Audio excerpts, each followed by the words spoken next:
And we're live. Hello. Welcome, everybody. Welcome. Thanks for coming and hanging out with us again, everybody. As you can see, we have a guest. We're going to spend a few minutes saying hi to you guys, and then we're going to let Tim introduce himself and tell you a little bit about himself. And then he's got a little presentation. And then we're going to put him to work.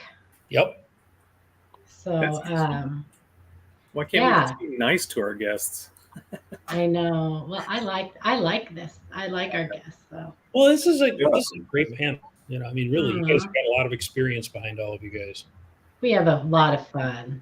And that's the most important thing that we like to kind of pass on to everybody that watches us, that they beyond everything, they need to make sure they're having fun doing this. Because if they're not, what's the point, right?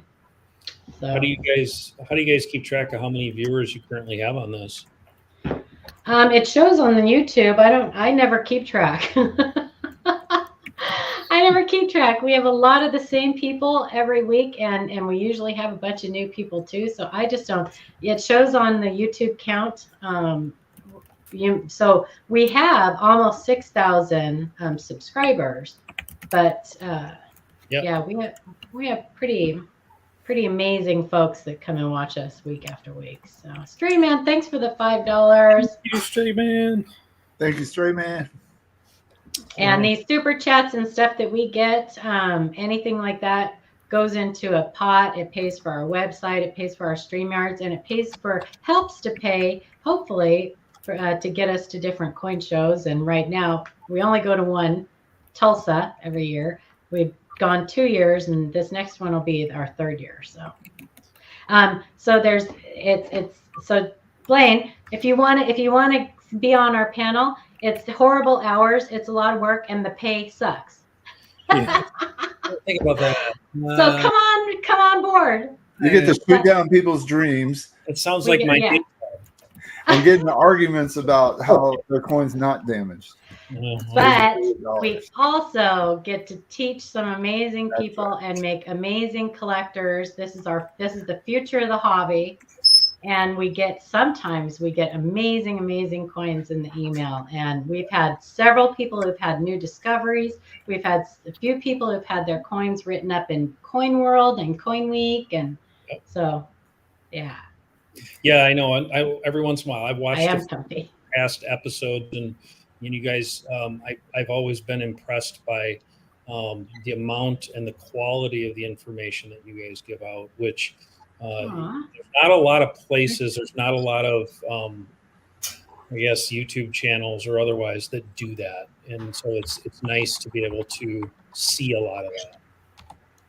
That is really nice to hear. It really is because that is what we strive for. Yeah, it really is. That's our goal, and that's what we strive for. And what we want to do is teach them so they can go out and teach other people. Yeah. Well, we want to run out of spots on this panel. We want to have all of our viewers eventually join us up here. I see you got 2 left down here. Right. Yeah. That's right, because you're filling one. For tonight, I'll take it. You always pay for more spots. I'll take it. So Dennis, thank you very much. Good evening, panel and all. Thank you for the $20 super chat. You guys are amazing. Wow. If you're new and this is your first time here, put a 1 in the chat so we can properly welcome you. And everybody else, thanks for coming back week after week. We appreciate you. Matthew Valley's in the chat. 999.9 Pure Collectibles. Shay Hoffmaster's in the chat. But Jimmy, hello. Indigon. Felties, welcome back. Felties is our youngin. I think he's 14. Oh wow. So we are being careful with our vocabulary tonight. Paula, yes, Paula. Talking to myself. You are. Pointing the finger back at myself. Oh, Christina, thank you for coming. 999.9. Thank you for being here. Papa Giorgio, come on now. He's Stephen been here. Scott, thank you guys for coming. We appreciate you guys so much. Felty's like, yes, she's not gonna say anything bad. I'm not, I promise. I try not to. I just have a problem with my filter. Straight. I Finally learned the difference between strike through and glue. Yes. Oh my gosh, yeah, that's a big one. That's a big one. Yes, everyone has that. It gets us all. Well, let me tell you, even later, I blame it on microscopes. Yeah, I blame it on microscopes. True. I think if you guys would practice using your loops more and make them more of a staple instead of going straight to your microscope, you would do yourself so much, it would just do you so good. The most relevant varieties and errors, by the way, you can either see with the naked eye or with like a 8 to 10 times power loop, and nothing more stronger than that. It would just be overkill at that point. And the lighting with the microscopes just distorts things, and it changes. I'm going to use incused design elements on a coin. When they're incused on a coin, when you're looking at it through a microscope and you've got the lighting and the glare, it makes it look raised. So some people don't even realize that those things are incused on a coin. So now you come back and tell me that, though, after you look through 2 boxes of pennies, a box of quarters, and 2 boxes of $50 in the next week, and tell me you're still using loop. Loop. No, I know, but I'm telling you that even a microscope, you look through enough of those in a microscope, and you're going to start seeing things. Oh, yeah. So it's you're trading, bad for bad. So you just have to learn, right? It's a whole experience. You do. You have to learn, get through it. You'll get through it. You will learn what's normal learn the design, learn what's normal, blah, blah, blah. We talk about it all the time. Peeling an onion, right? Your computer is broke, so no scope for you. No scope for you. I keep 2 loops that I use. I keep a 10 power and a 16 power. Both are same size. And these 2 metal loops have been around. I've had them almost 15 years now. And really 10 power. And if you need to see it better, a 16 power works really good. Yeah. So, nice. yeah. Perfect. Yep. 10 power to find the doubling, 16 to find the markers. Yep. There you go. There you go. But yeah, I forgot what we were talking about, but that's okay. It doesn't matter. You want to do the little presentation? Blaine's presentation? Yeah, sure. So without further ado, I'm going to let Blaine introduce himself. Let's put him up here. I can do that. Solo. There you go. No pressure. No pressure. I've done a couple of these, so we're okay. I do my YouTube channel and stuff like that. So I've gotten okay at doing some of this. So for those of you who are new, those of you who have not seen me on this before, my name is Blaine Neupert. I have been collecting since 1989. I have been, I guess if you want to call it, more involved with the grading portion of things for about 12 or 13 years now. My dad was the one who started me in the collecting. I actually collect only Lincoln cents. I do nothing other than Lincoln cents. Not that I can't grade other coins and that I don't know about them, but I only collect Lincoln cents, and my main focus is uncirculated rolls of Lincoln cents.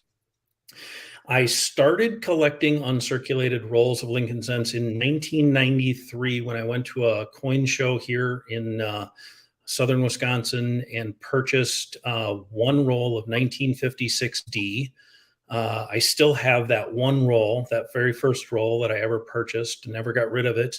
And the reason why I collect BU rolls of Lincoln cents is a simple one.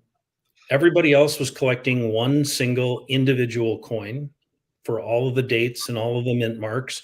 And I saw people at the show going through all of these. And I said to myself, wouldn't it be great if I could have 50 of each individual coin?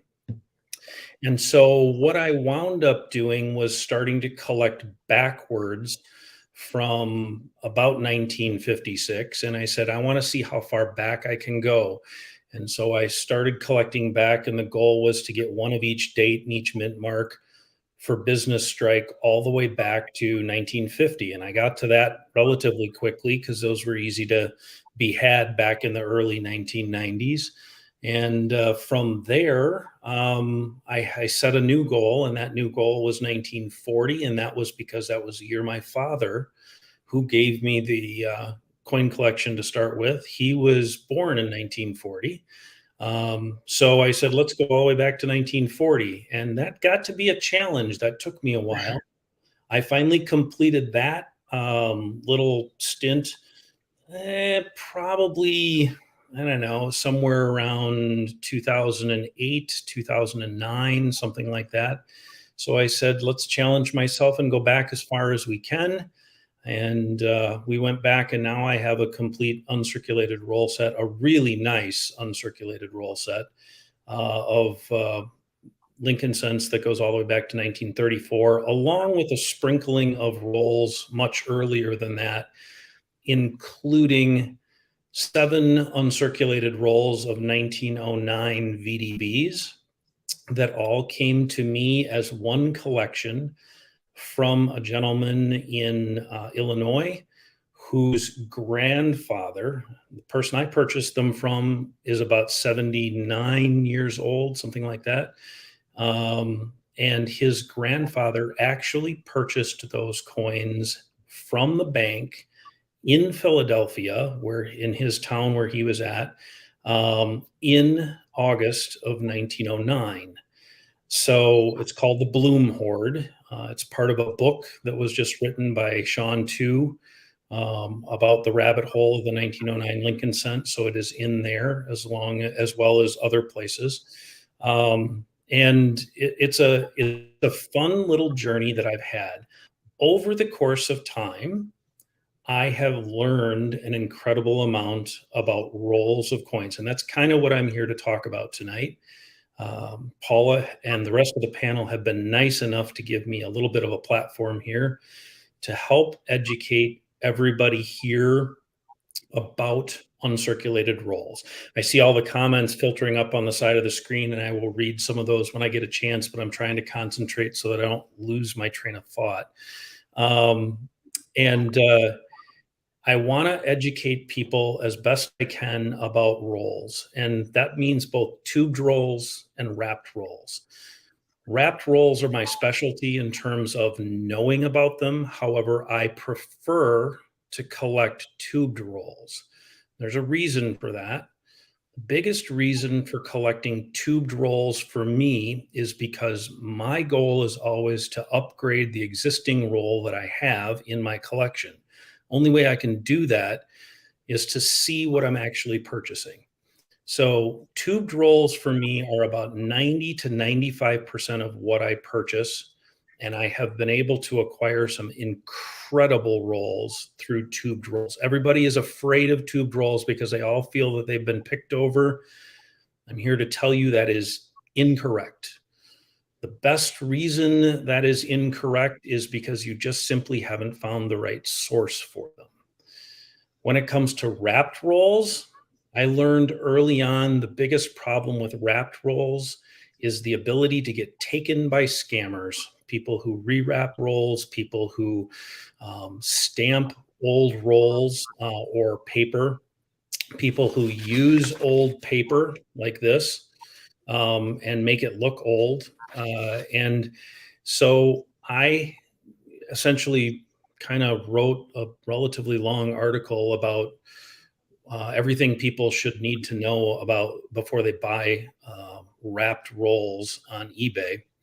And I'll give you a little bit of quick roll history. And I don't know if Paula or any of the other guys know this either, but so back in 1901, there were a couple of people that started to tinker around with the whole idea of coin wrapping machines. Well, the first automatic coin wrapping machine wasn't invented and actually patented until March of 1915 by a gentleman by the name of Charles S. Batdorf.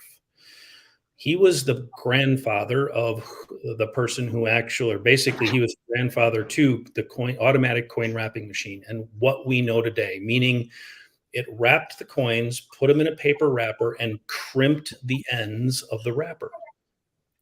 That wrapping machine went on to become and gain popularity through the teens and the 20s and started becoming popular in the early 1930s. Now, Charles Batdorf was an inventor. He actually even invented, if you all have shirts on with a button on them like this, he actually invented the machine that creates the buttonholer. So another fun little thing that he did. He died in 1934. He invented one thing right after the other. There's a long list of inventions that he did. But the coin wrapping machine was where I pretty much kind of staked my claim in terms of knowing him.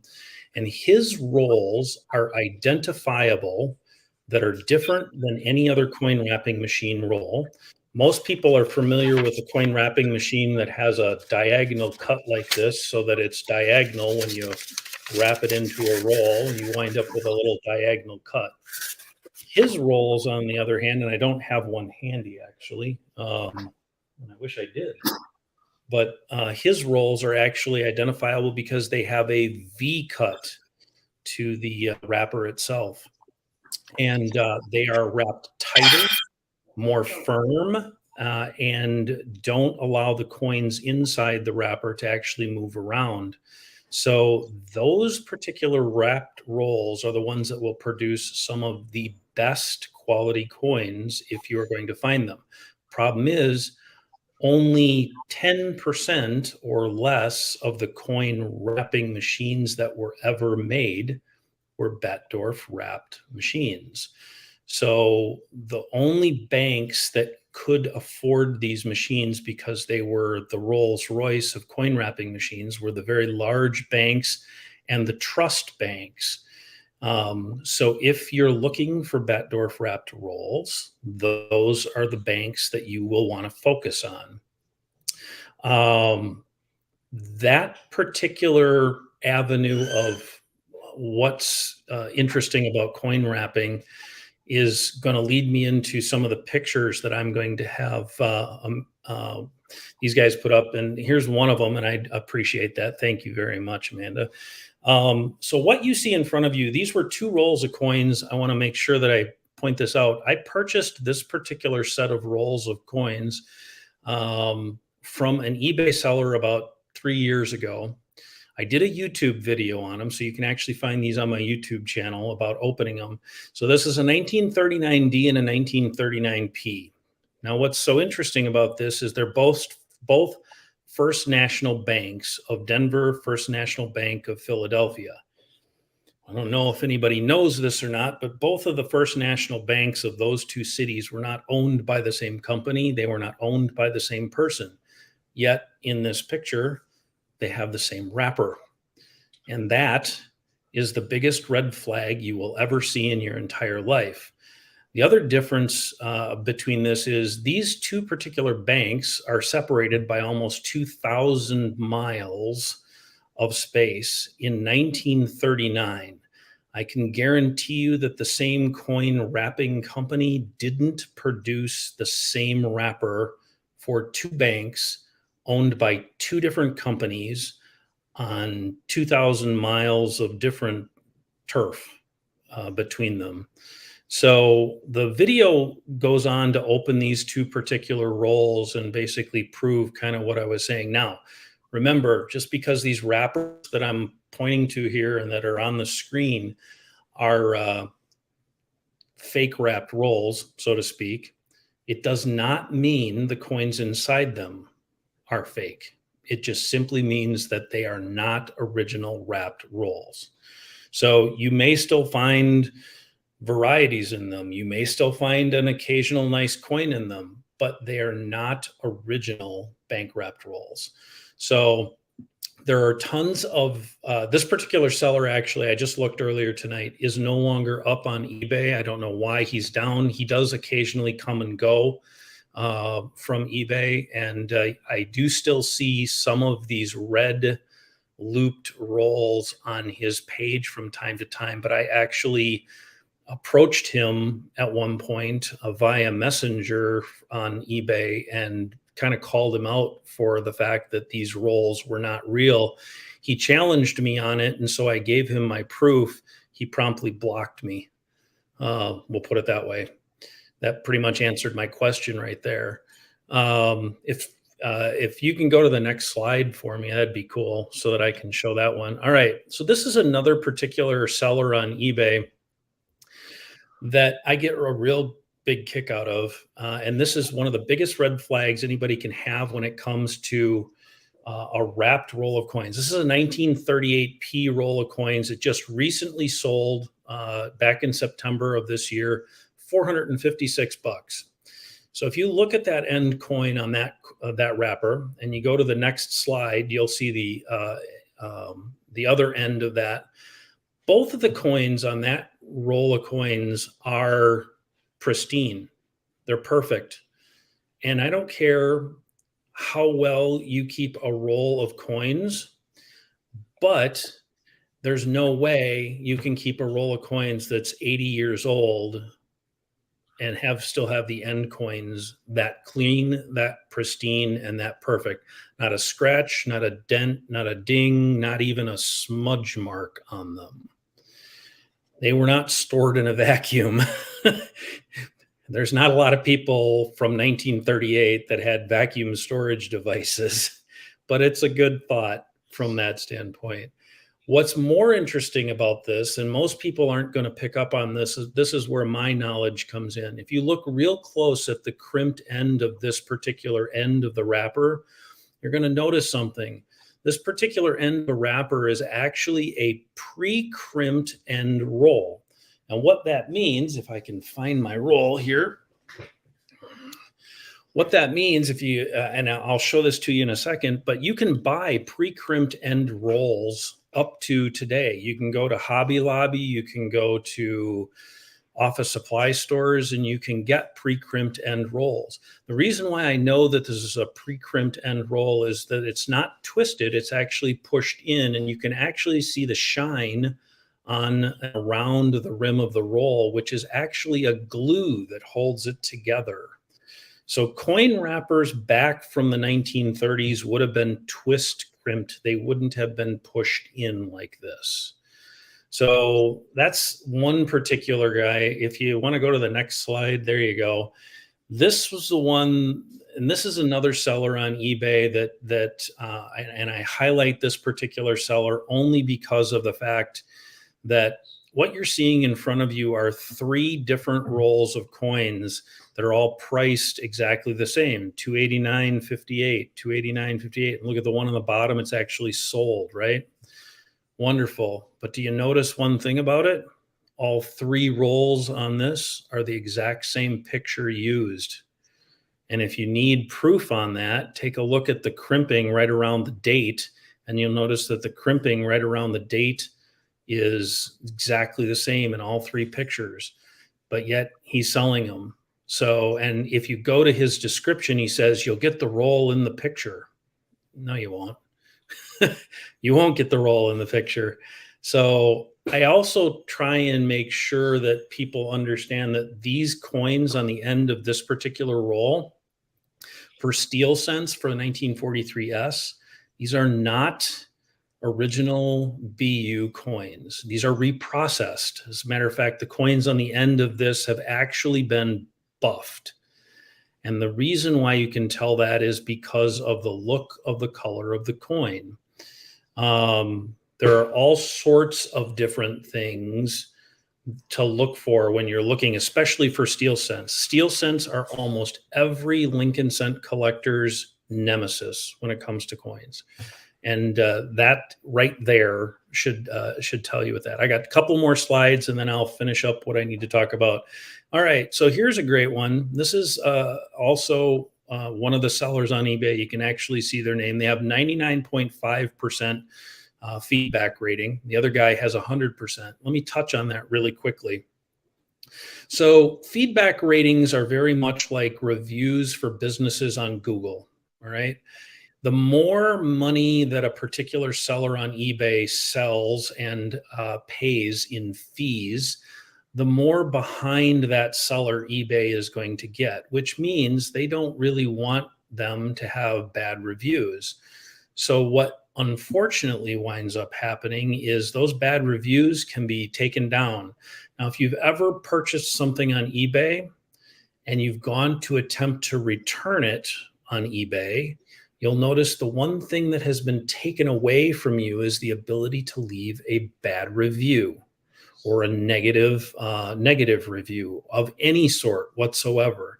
And it's because if you don't like the product, you shouldn't be able to leave a bad review for it. And I think that that's not quite right.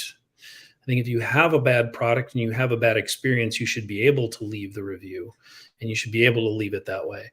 So anyway, back to the pictures themselves, I circled two things. Both of these sold October 14th and November 14th. But if you take a really close look at this, the picture is exactly the same in the end, in the picture that you're seeing. It's exactly the same picture. I will give this seller credit. The coins that are on the end of this particular roll are original BU coins.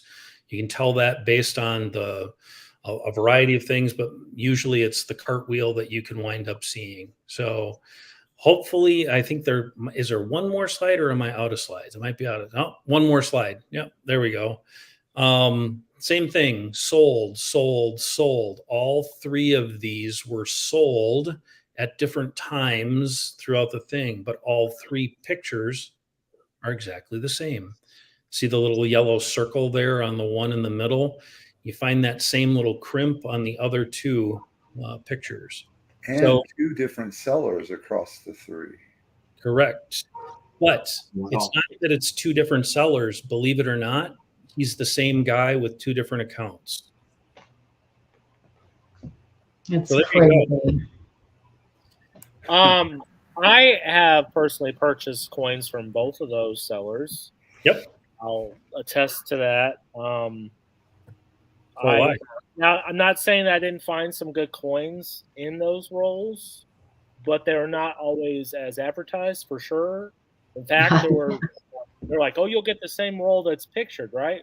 Well, actually, I didn't get that same roll because I was looking at a Jefferson nickel that had full steps, and I was like, I wanted that roll, so I paid more money for it. Well, when I got the roll, that ender did not have the full steps on it, so I had contacted Treasure Chest, that's one of them. Yep. And he's actually not far from where I live. It's kind of funny. And I reached out to him and I had said, well, this roll is not what you said it was. I want my money back. And I returned the roll. Well, then he blocked me. Yep. Me too. From purchasing from him anymore. And he said, well, we'll go ahead, and he reached out to me and said, we'll go ahead and give you a little extra money if you remove the negative feedback that you gave us. Wow, that's shady. Here's another interesting story about that particular seller. If you've ever gone to the bidding portion of that particular eBay seller, you'll notice that all the bids are hidden and they're private bidding. And real bidding, probably. Well, and that's exactly it. There's a shill bidder, and what they essentially do is they have people that bid these rolls up, and if the shill bidder happens to win the roll at the end, and they relist it, they're not out anything because they don't need to worry about it. No, they'll just cancel the sale. Yeah. But they basically bid these up, and people get into a bidding war at the end of right at the very end, and that's how they wind up making their money. So this particular seller, Treasure Chest, sells rolls of nickels, dimes, quarters, pennies. And the really sad part about it is you never, ever once have ever seen a picture of his massive pile of rolls that this guy has someplace. which means that in case anybody needs proof that this guy is wrapping rolls, simply go to eBay and type in automatic coin crimping machine and see what comes up, because you can actually buy coin crimping machines on eBay along with old wraps, and simply just turn them into, and so I'm probably giving people an idea here, but none of our viewers won't do that. I hope not. No. As you can tell, I'm adamant about making sure that people don't get taken by people, whether on Facebook. Go ahead. Sorry. I gotta move this stupid filter, so hold on a second. I want to say real quick, Stephen, thank you so much once again. Well, that's Batdorf, right? Yes. That's Batdorf. You are correct. And notice it's a trust company. So and you will find most of the Batdorf wrappers. Yep, there you go. Really tight crimped ends. And you will find most of the Batdorf wrappers with that V cut to them. And they're actually still being used by the big companies, the distribution companies, Brinks and so on and so forth, that wrap rolls now. They're in the white wrappers with the red ends and all of that. But those particular wrapping machines are the most coveted wrapping machines because they wrap coins the best and the tightest, and they won't fall apart. Nice. So. And Bethany, my daughter, she gave us a 99-cent super chat. Thank you, Bethany. There you go. I'll buy you a coffee tomorrow. There you go. With that 99 cents now. Right. Try and read some of these things while you guys talk about something else. I'm going to try and see if I can read it. If I run across any comments that I should answer, I will let somebody know. Blaine, I have one question for you. Sure. The rolls that come in the Fed Reserve bank bags, like the old ones from like the 60s, I think the 50s, are those Batdorf too? I've never paid any attention to them, but I know they stack them in there. You mean the Fed Reserve? So so here's a roll. Here's a bag right here of 1950. There you go. Yeah, that's what I was referring to. Yeah. Okay. So let's clarify something real quick. Number one, the United States Mint has never wrapped a roll in its entire life. Even the rolls for some of the promotional coins, like the Lincoln Cent series in 2009, those coins were actually sent to an off-site place where they essentially wrapped them, and then they were the distribution point that wound up going to collectors. The Mint took your money, took your order, forwarded the order to them, and said, "Hey, ship these to that person." They still do that with the women quarters, and they still do that. They still send them off to the distribution center. Never ever wrapped a roll in its life. The coins go from the Mint to a Fed Reserve branch. There were 12 or are 12. Those branches then basically distributed the coins to Fed Reserve banks. This is the first place that a coin will get into a wrapper, is a Fed Reserve branch bank. From there, the Fed Reserve branch banks either wrap the coins for the customers that require them to be wrapped, the retailers, whatever they use, or the other banks, or those coins are left in the bags and distributed to the larger banks that require those. And then those banks turn around and wrap those coins. So let me grab this bag that I just had, because this particular bag right here has rolls in it. There's 100 rolls in this bag, and they are from the Security First National Bank. Okay. And this is a really cool thing, because I actually have right next to it the bag from that particular bank. Oh, nice. All right. Cool. So, and there's more rolls in it. I bought these from a guy not that long ago, and I was happy to get it.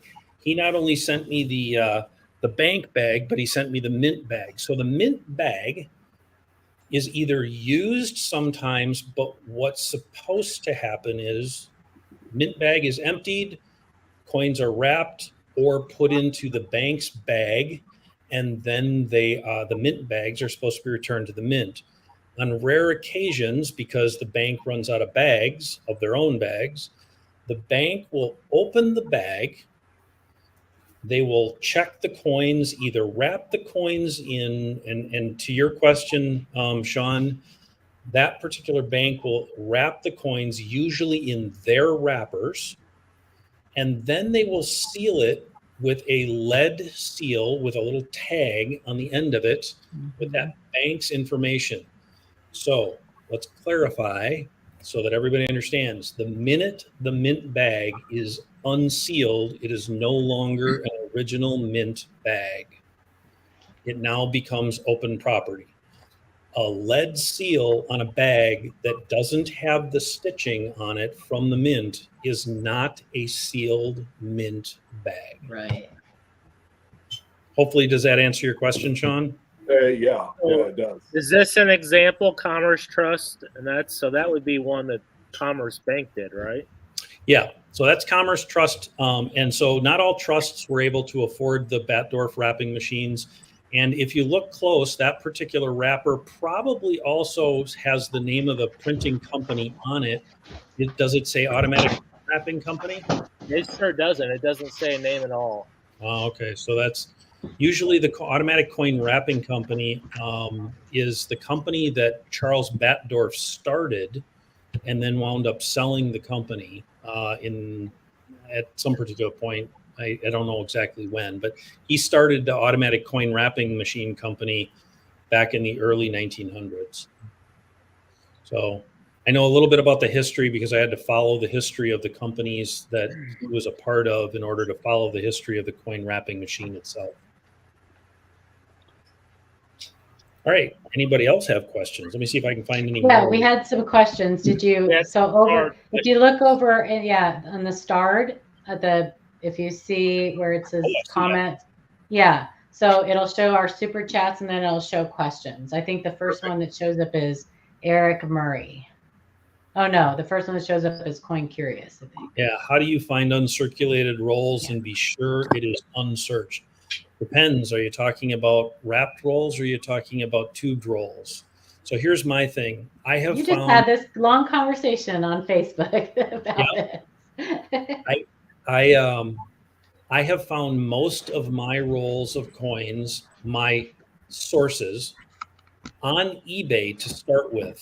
And then what I do is once I find somebody who has a nice set of rolls that I've purchased from them, I will contact them through Messenger and I will figure out if they have more to sell. If they have more to sell, then we figure out either strike up a chat or we wind up taking it off of eBay if that's what the seller decides he wants to do. If not, we just continue to do business through eBay if they want to be protected that way. Totally understand that. But the goal with all of this is if you find a source, you should always, where you find something that you like, you should always contact that source and attempt to see if they have more stuff. Because I've run into numerous occasions where I've purchased rolls of coins and they have been just phenomenal rolls of coins. And I will contact them and lo and behold, they have boxes and boxes full of them. At one particular point in time in the last 7 or 8 years, I was purchasing in excess of about 1,000 uncirculated wheat rolls a month. Wow. That's a lot. Yep. That's a few. So that's how I find the uncirculated rolls. How do you not open them? That's a good one. Believe it or not. There are some that are pretty next to impossible to open. The ones that the plastic just over time had shrunk to the coins. Yeah. You're talking about the Maggard and Sons tubes. That's what you're talking about. Those are horrible. So there are some of those are actually really nice to find good stuff in them. I found a lot of great stuff. You just got to get them open. Well, heat gun. Take a heat gun and just Heat gun works. Also, boiling water works to get those unstuck. The other thing you can do is put them in a freezer, and that helps compress that. Mm-hmm. So one of the other interesting things about those particular tubes. So those tubes were one of the very first plastic tubes that were ever invented, with a cap on one end. There were a couple of others that had the double-ended caps. Double-ended, yeah. But the first particular ones, if you've ever seen a box of those Merrig tubes, and I have several of them in my basement because I love those tubes, those particular tubes were made to start with the wrong type of plastic, and that's what caused those to shrink. It was noticed about 6 months after the release of those particular tubes that they were causing problems with shrinkage, and they couldn't recall them at that point. So what was out there was already out there, but they changed the formulation to styrene, which is a different, obviously, type of plastic that does not shrink the same. And so there are two different versions of those tubes. And around here, I actually had, and I don't know where it disappeared to. It was literally, oh, it's right behind my computer. Yep. Okay. So this is one of the old Merrig tubes right here. And it's hard to see in this picture, but it's actually yellowed a little bit. And if I pull the styrene version of this out, you'll notice that it's not as thick and it's not as heavy and it's not yellowed. These tubes here, they did change the formulation to so that they wouldn't shrink, but they effectively decided midstream to just simply change to a different type of plastic, which is actually right here. That's what I have these in. This is a Merrig tube too, and it's not noted as such on the bottom. Those are nice. Yeah, and that's how you can tell the difference between the styrene ones and non-styrene ones. But it is also, you'll notice, not yellowed. Right. As compared to the styrene, non-styrene ones. So I have my favorite tubes, and those are by far one of my favorite tubes to use to hold things. So there's the answer to that question. You said shrinkage, and it set our chat off. Yep.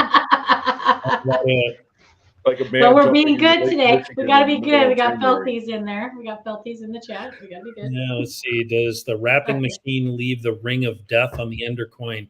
Yes. One of the only wrapping machines to leave the ring of death, when you see that on a coin, is actually the Bettdorf wrapped rolls. That will leave that round ring of death that you're talking about.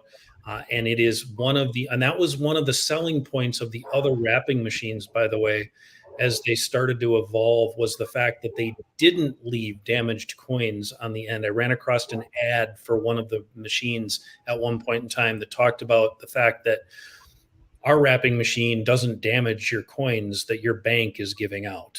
And I thought that was kind of a funny way to advertise it. It was true. So, Blaine, are you part of a local coin club to find rolls? No, I am not part of a local coin club to find rolls.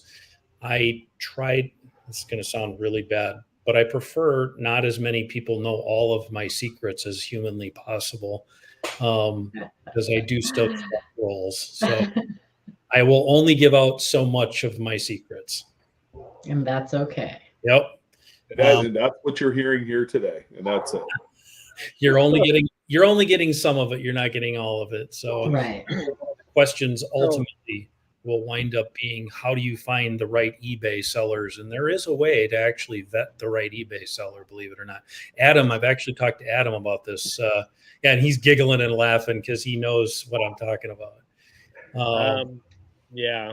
I bought from some of those bad sellers, and yep, you start to learn, Yep. So once you get a whole roll of reprocessed steel cents out of it, So one person, the last person, Paul, on the bottom of the thing, the last question we've got here that I'm going to answer here is, what's the story with foil wrapped rolls? I've only had two that I've ever come across in person. All right. So I'm holding in front of me a foil wrapped roll, and this is a roll that if you open up the end, you will see there's two different ways to foil wrap a roll. Some individual can obviously wrap the coins in foil themselves first, and that's fine. And then they can wrap them in a paper wrapper after, or at one point in time, you could buy, I'll open it up just because you could buy, Yeah, that's a foil wrapped roll that somebody wrapped. Or you could buy a paper wrapper that had With foil. the foil. Neat. Well, it's neat. Hang on a second, Blaine. I'm gonna put you up and you can show that closer. Okay. Perfect. So there's the foil on the inside of that. And this particular wrapper was made exclusively and solely for the hobbyist. It was not meant for banks or anything like that. And the reason why we know that is because of the printing on it. If you get an opportunity, you see it's got the word Sense. Oh, yeah. Mm-hmm. Coin wrapper, but as you turn it around, it says date, mint, and neat. Grade on it. Interesting. So there's no reason whatsoever a bank would care about the grade of the coins inside. Right. So this was sold, and these particular wrappers were mostly sold in Canada. You will find a lot of Canadian coins wrapped with this. Yep.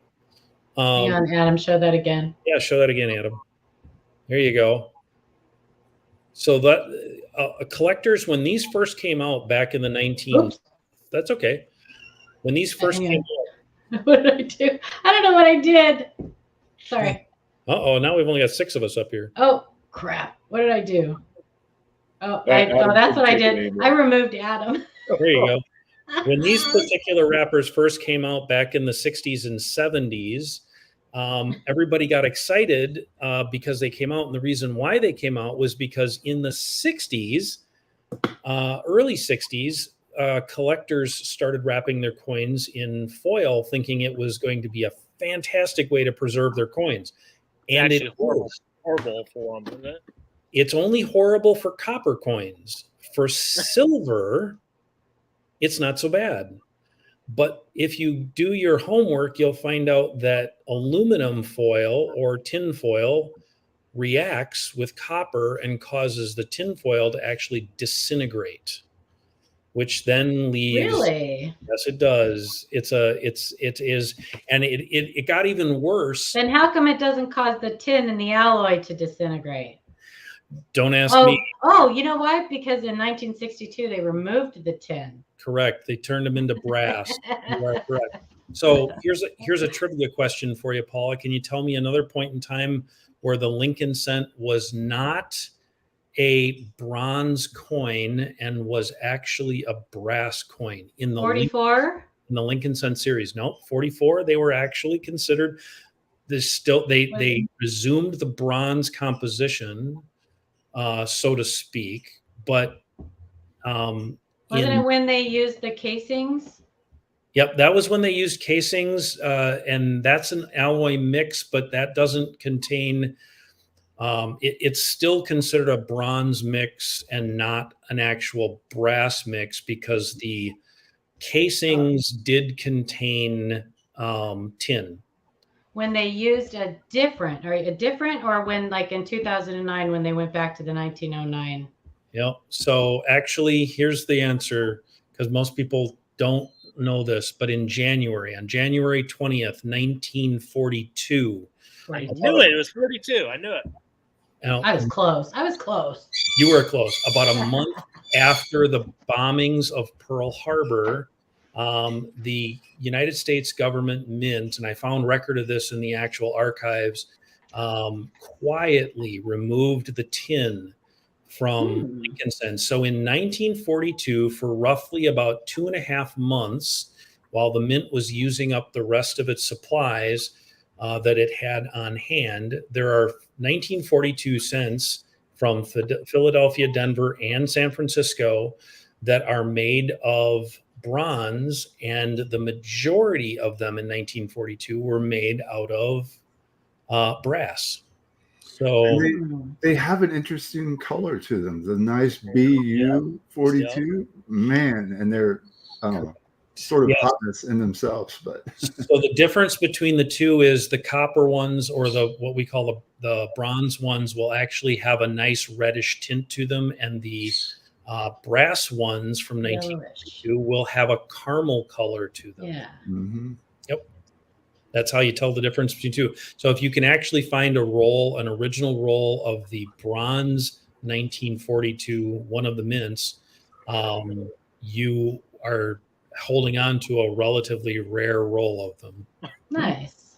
Oops. I think I might have. So why did I maybe I missed it, but those. why did you say why they did that? They removed it quietly because they needed the tin for the remainder of 1942 to create whatever they needed for the battleships and so on and so forth that they were building. Okay. And then obviously at the end of 1942, December of 1942, the proclamation came to turn them into and start making them out of steel cents.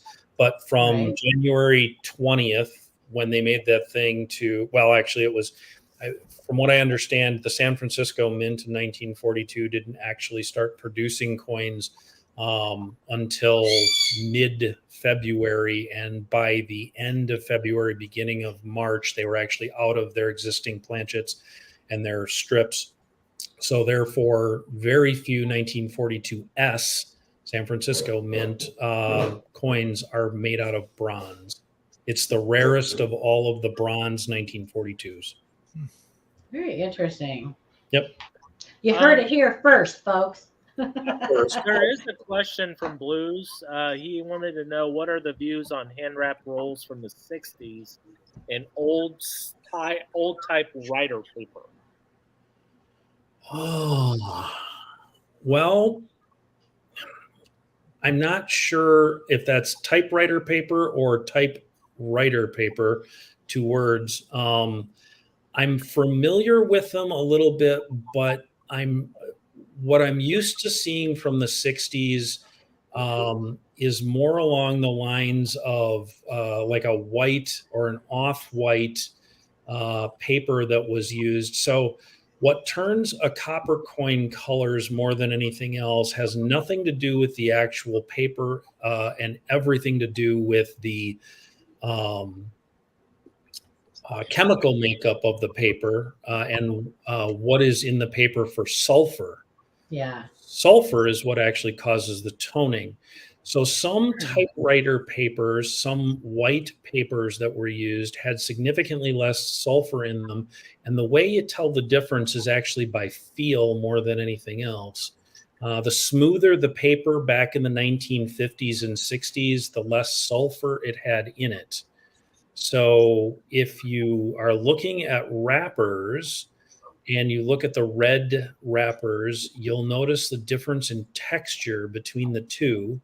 And it all comes down to the amount of sulfur content in the paper. Now, don't quote me on that only because I'm not a paper scientist. I am going to quote you on that, and I'm going to repeat it, and I'm going to say I heard it from Blaine Neupert. If you have a problem with it, you got to go talk to Blaine Neupert. Talk to Blaine. Okay, so why do some Federal Reserve get Loomis wraps? Loomis is a company that is a separate company. Loomis started wrapping coins back in early 1950s.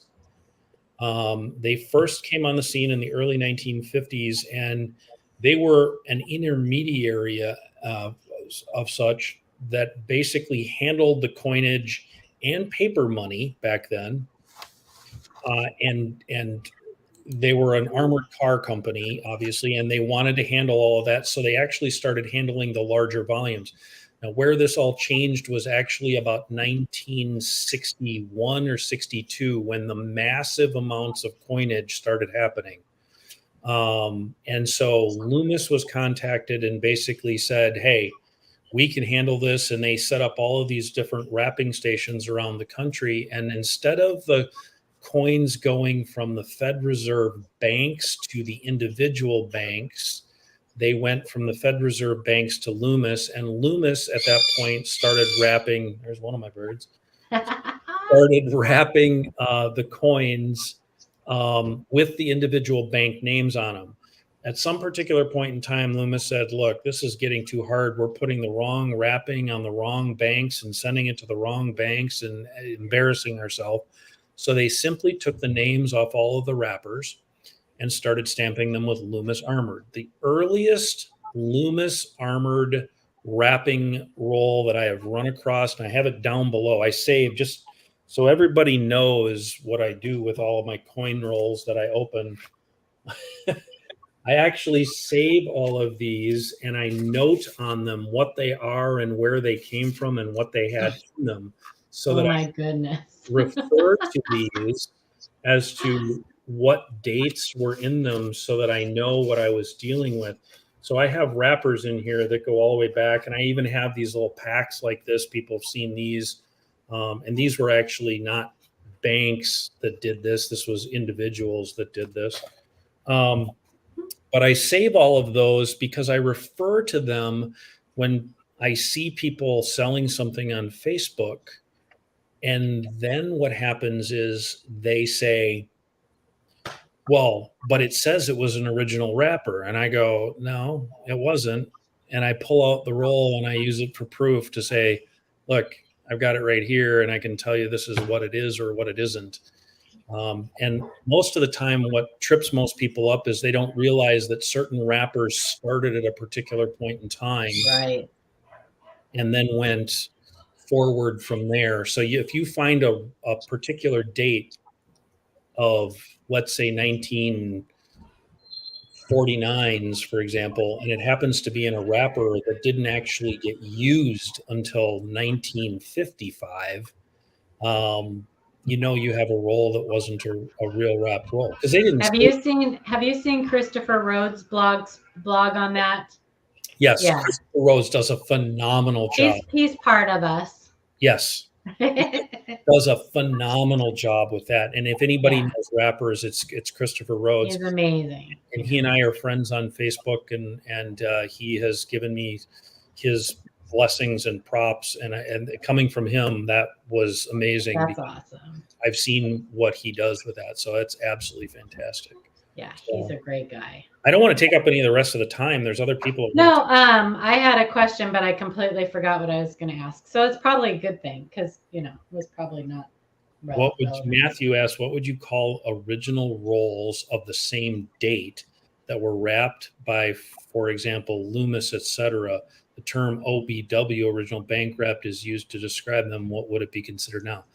Okay, so because Loomis is an armored service company, I would still consider a Loomis Armored Company wrap an original bank wrap. And that's because in today's world, banks do not wrap their own rolls anymore. So they are wrapped by someone else.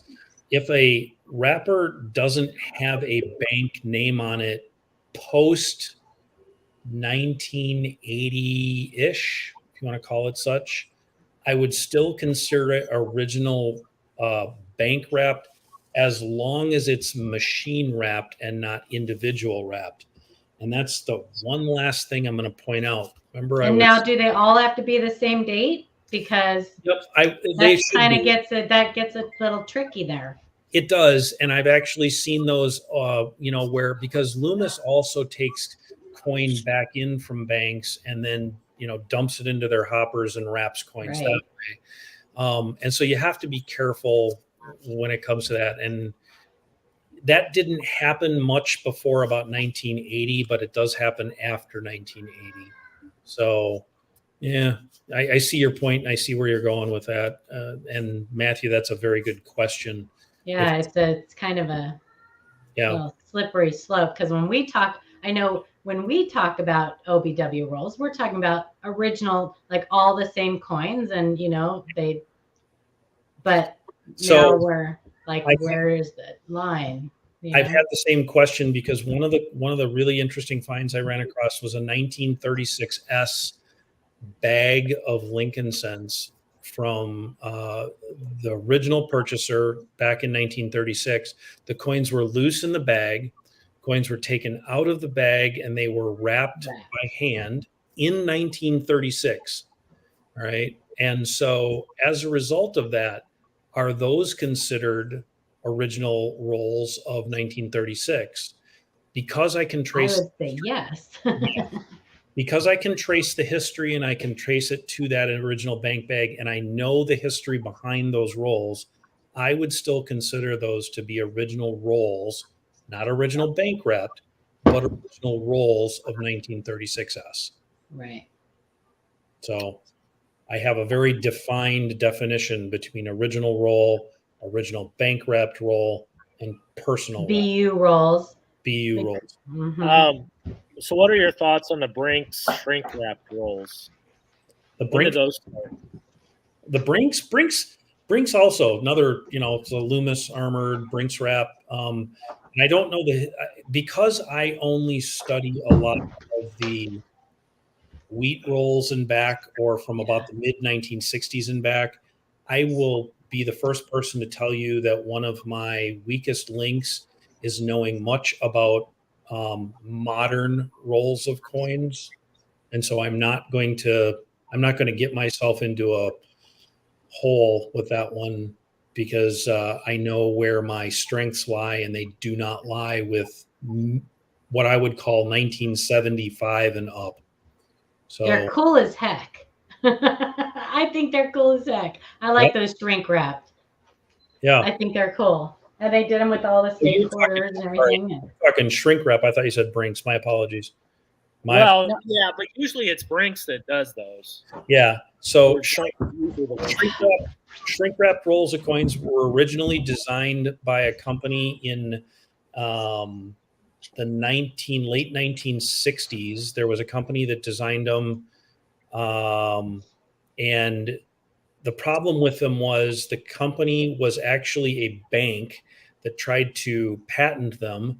I have a couple of them in my safe, and they tried to patent them because they thought they were going to revolutionize the coin wrapping world.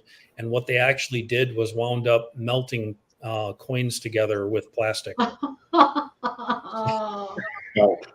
They didn't last very long, but I've only recently, there have been a couple of people on my page that have posted some of these, and I bought a couple of them just because I thought they were just cool as heck, because they were great.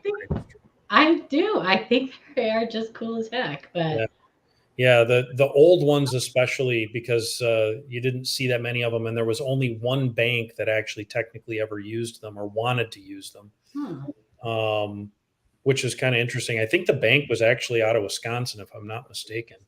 I'd have to do my history on that one, but so yeah, it was kind of interesting. And back to whole Charles Batdorf. I live in Wisconsin. I live just outside of Madison, Wisconsin, and Charles Batdorf actually was a student at the University of Wisconsin-Madison here, and studied. God, I can't remember what it was he studied, but it wasn't what he wound up ultimately doing. He wound up making his money with his inventions more than anything else. Medicine. Buttonholes. He studied medicine back then. So. Oh, neat. All right. What about short rolls? That's another one. That define short rolls. Okay. A lot of those were done as promotions, weren't they? 25-cent rolls. Yeah, they're like half as much as what a standard roll is, right? Right. Yeah. Okay. So can anybody tell me what a coin wrapped roll or a bank wrapped roll that's double its normal length is called? That's double. I've seen them. $1. I've seen them too. $1. $1. Okay. So the only roll and denomination that ever existed that was double its actual normal amount were $50. And you could either get a roll of $10 worth or a roll of $20 worth. And a double length roll of wrapped coins is called a shotgun roll. See, I knew. It is not, right. It is not because the wrapper looks like this, like a shotgun shell. An actual true definition of a shotgun roll is a roll of coins that contains double the normal amount of coins. Cool. So there's history for you. Yeah. Nice. What do I think about half rolls? Half rolls were originally designed as a promotion, but they were also back in the 1950s when the Lincoln cent was the most popular form of coinage. Half rolls originated in the 1930s. Before the 1930s, coins were always given out in small little bags when you went to the bank. Yes, the little baggies. Correct. Yeah, they were given out in small little bags. And then half rolls started to become popular. The earliest half roll of coins I have ever run across that was still wrapped Yep, there you go. That's a looks like a 1970s PD&S. Yep. The earliest half roll I have ever run across that has been an original wrapped roll was 1929D. I own that roll. Wow. It's not wrapped anymore, but I own the roll. I couldn't help it, but I do have.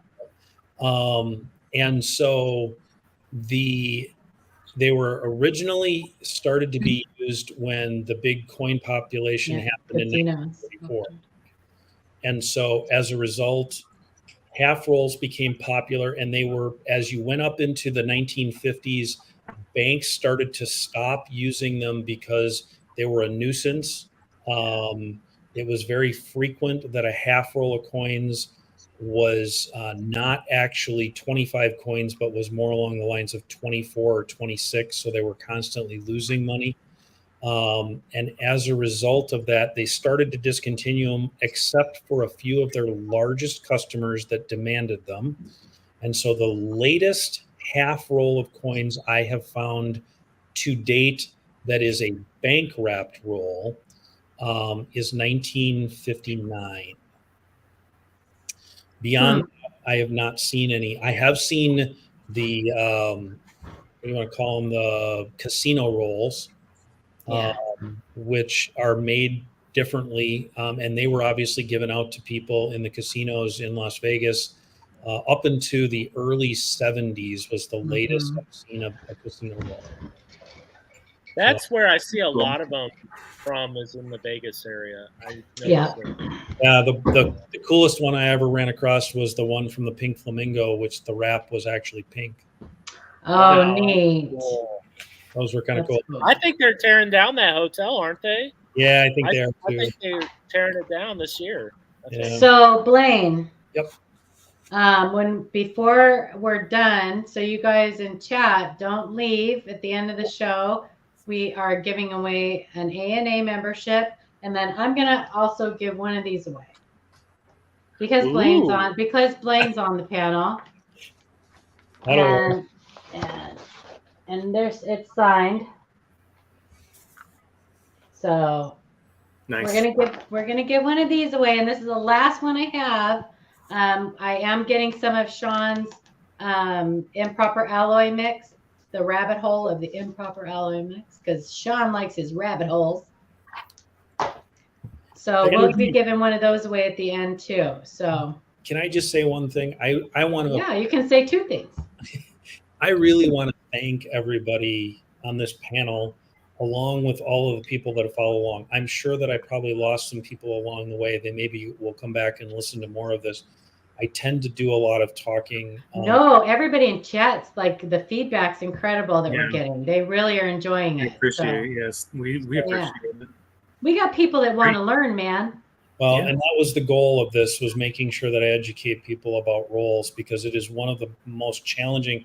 And I'm seeing more and more people want to collect rolls, but they don't know how to do it correctly, or they get burned when they buy one and they're upset because they think that, and then so they get disillusioned and with collecting them, and that's not the way to do it. You just have to do it smart. And Adam can be one of the, I'll use Adam as my go-to guy here, because of all of the people that I've seen that does a very good job at figuring out rolls of coins. Adam does that, because Adam does a lot of submitting of bulk submissions. And, Adam can probably attest to this, that you can buy a roll of coins that if you buy a roll of coins, and you're going to find at most in that roll of coins, maybe 8 or 10 coins at the most that are really worth submitting. And that's on a good day. On a bad day, you may only find 1 or 2 coins in there that are even half worth it. There's been times I go through a whole roll, and the whole roll, I just, it's junk, right? Yep. But remember, when it comes to roll collecting, it only takes sometimes 1 coin to pay the whole roll. Oh yeah, 167 will sometimes pay the entire roll or the entire roll. I mean, so. I ran across a tubed roll of 1954p. If anybody knows Oh anything, yeah, I remember that. anybody knows anything about 1954? Top 8. It's a tough. Okay, so I submitted 9 coins out of that roll, and 6 of those 9 came back as 67s. Yeah. So, those are $2,000 a piece. Yeah. And I paid $33 for the roll. Nice. Yeah, for instance, it was a tubed roll, though. It was not a wrapped roll. It was a tubed roll. Nice. So anybody, Stray Man, you bought a 66 for me, not a 67. But 66 is still a feat alone, So. Well, thank you again for letting me talk. I will sit and wait and listen. No. Look, we just need to get through this. Otherwise, I'm gonna get hangry. You're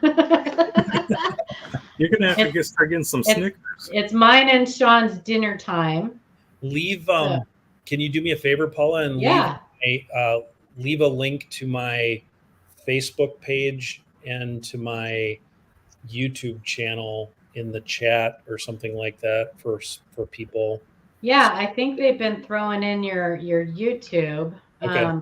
I can't grab it right now, but if you can grab it, Blaine, and stick it in our private chat. Let me do that right now. Then I can just copy it and we can copy it and paste it into the chat. And then our mods can just post it periodically. That'd be great. Okay. I can do that.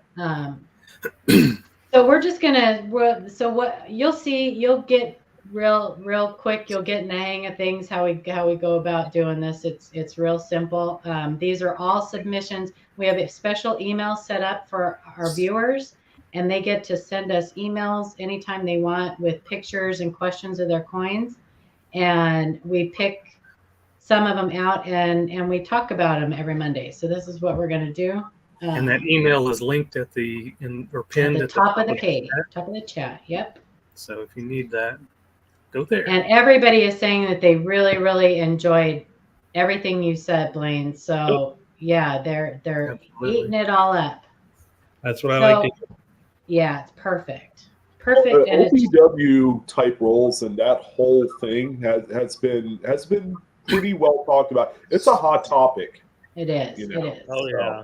It is, I'm but glad you're able to put your expertise out there. Yeah. part of the everybody problem know because it's pretty deep. And part of the problem with all of those OBW roll conversations is, as what I've witnessed, is probably 75 to 80% of the information given on OB rolls is wrong. Yeah. Yeah. Well, that goes with any information. Yeah, coins in general. You're right. Coins in general. I mean, yeah. Look at the Morgans. I mean, those were a big issue too. People are saying, "Oh, those are original Bancroft Morgan rolls," and blah blah blah. That's still a problem, Adam. Yeah. That's still a problem. Yeah, because when did the Morgan technically stop? In I don't remember, was 18 something or other, but I mean, yes, there were 1921s, but the last year was 1904. Then it went to 1921. There you go. See, it shows you my depth of knowledge of other coins. Okay, so onward and upward, and then you guys will, if you have questions for Blaine, just type them out in the chat, and we'll try to keep an eye out, and we'll star them so that we can have him answer those at the end. And same with any questions you have for us. We'll get through these coins, and then we'll answer your questions. So welcome to Live Coin Q&A for November 20th, 2023. And Blaine, we're gonna put you to work. So when it comes your turn, you get to read the email. So Adam, we go bottom to top. All right, interesting items in collection from Thomas C. I wanted to send you some pictures of some curious items just to show you them. I like unique items, and I tried to pick up a few as I go along to add to my collection. This one is a 1957 silver-proof set. It won't take long for you to see what is different about it. I have it in its original mint envelope with protection cards and COA. It is pretty cool and don't see many like this. It is a little unique in that regard. Okay. So that is the picture of the envelope, 1957. And just for you guys out there, another little thing so you don't get scammed. There are no mint sealed. There are no mint sealed proof envelopes, proof set envelopes. They did not seal them at the mint. So. Oh, it's missing a penny. It is missing the cent. Nice. You've got an extra silver dime. I mean, that's a pretty good score. I would trade that. Blaine wouldn't, but I would. Blaine would be like, dang it. Take your stupid silver dime. Give me my Lincoln cent. I would have been very upset if I would have gotten that. I know. You'd been like, oh, just my luck, right? Oh, goodness. That's fantastic. That's awesome. Then this was done before all of the robots actually packaged all your mint sets and proof sets. So was it like, oh, I ran out of pennies here, I'll just give them an extra dime? Yeah. It must have been. Yeah, must have been closing time. That is very cool. That is really cool. You scored on that for sure.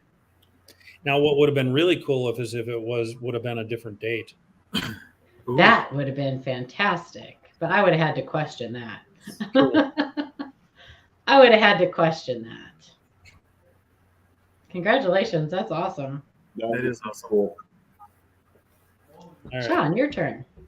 All right. Well, a little continuation from Thomas here. I am sure you have seen some coins like this one, but I figured I would share it anyway. It is a penny that has an area on the right side of the obverse where the surface on the edge from 2 to 5 is raised and smooth. The reverse shows an indent in the same area. I don't know if this is a mint error or if it was made while in private hands.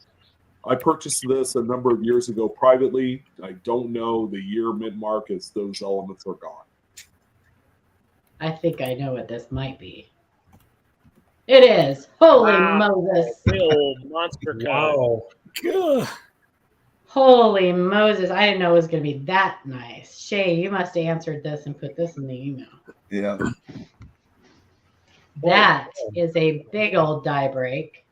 AKA That looks like a 1980s Lincoln to me. Oh yeah, it had to be. It is very blistered, so it's possible. That was yeah. That's crazy. Do we have other pictures? Yes. Oh, and it is listed. Of course it is. Why wouldn't it be? Of course, it doesn't have all that zinc exposure. No, this one does picture. not. This one does not. Doesn't look quite bad. And that surprises me because there are a lot of plating issues on that coin. It Because looks like all that is just split plating. Yeah.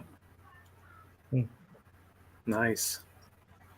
That is huge. From the look of Pac-Man. It looks like a Pac-Man.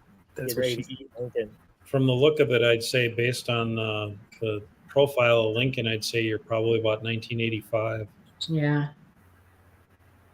85 was a bad year for the plating blisters too. So That was interesting. Yeah. Cool point. that's a great example. So you guys who are new, this is a big break in the die. The obverse die, which is the face, the obverse die is a big break that involves the field of the die and the shank of the die, which is down the die length.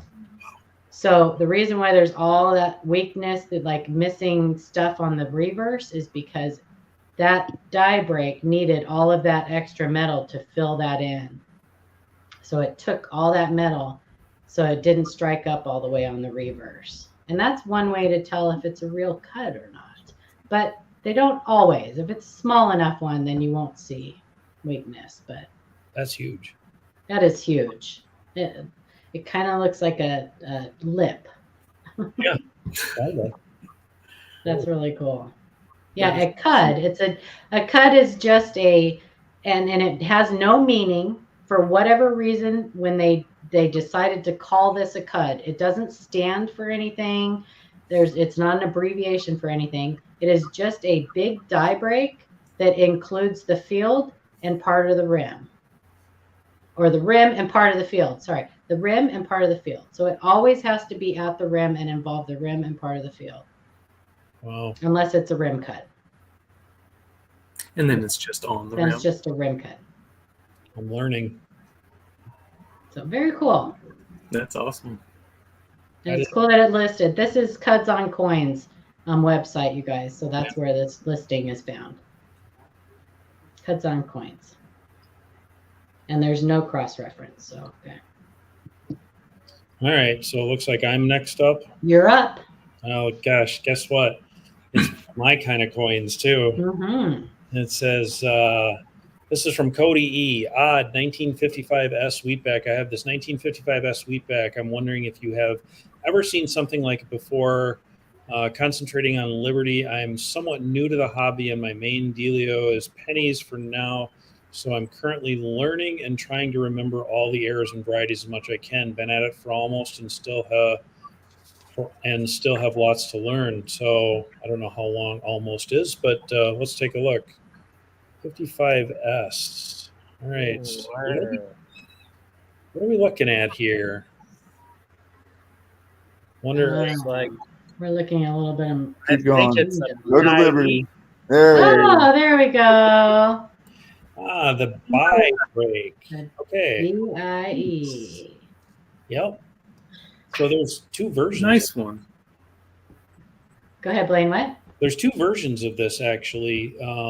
There's a buy and then an EIR version where there's actually a die break that happens between the E and the R sometimes. And this particular one actually looks...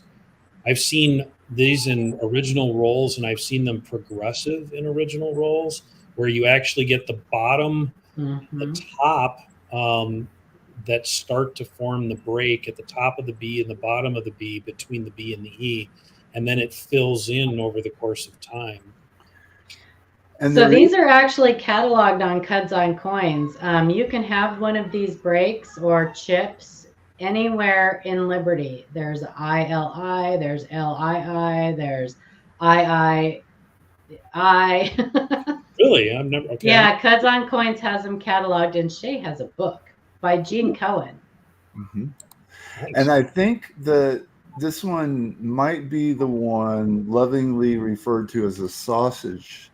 The sausage. And then, but it's also, well, there's I know there's a 55S RPM that has the sausage. Yep. It's RPM number 2. RPM 2, I believe. So I'm going to I was going to look it up and take a gander at it, but yep, RPM number 2. You're right, Adam. It is RPM 2. 54S also has a really strong sausage buy also. So these are, so this is the book that Shay has right here. Gene Cohen's book. Yeah. So here is all of the areas that Which these is all of the areas. and they are all classified as BIE, even though they're not all between the B and the E. And you go down and you can see there's the ILI, the III,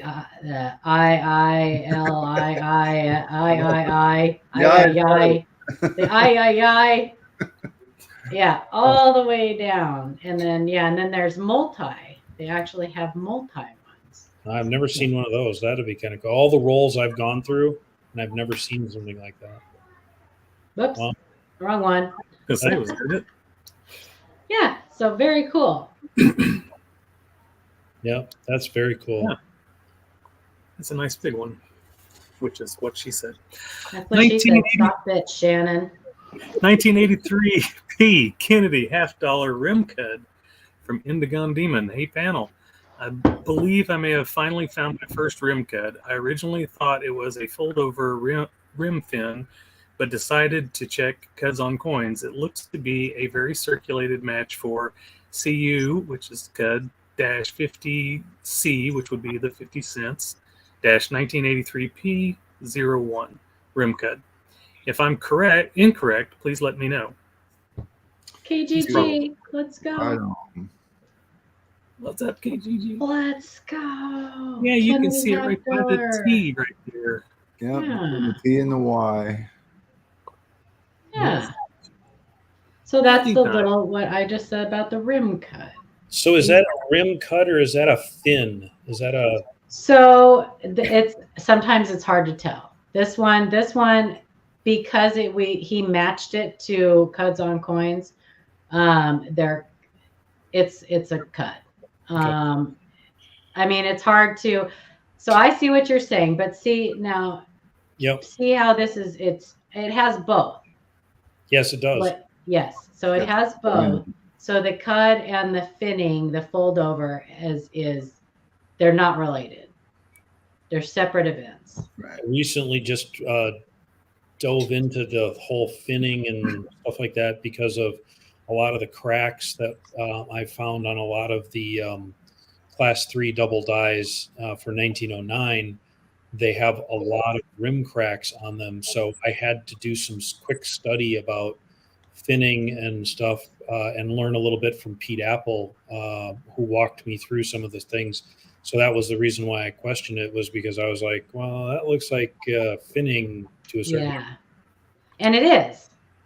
It's just this one just happens to have two separate events, unrelated. Yep. Yeah. Cool. All right. There it is right there.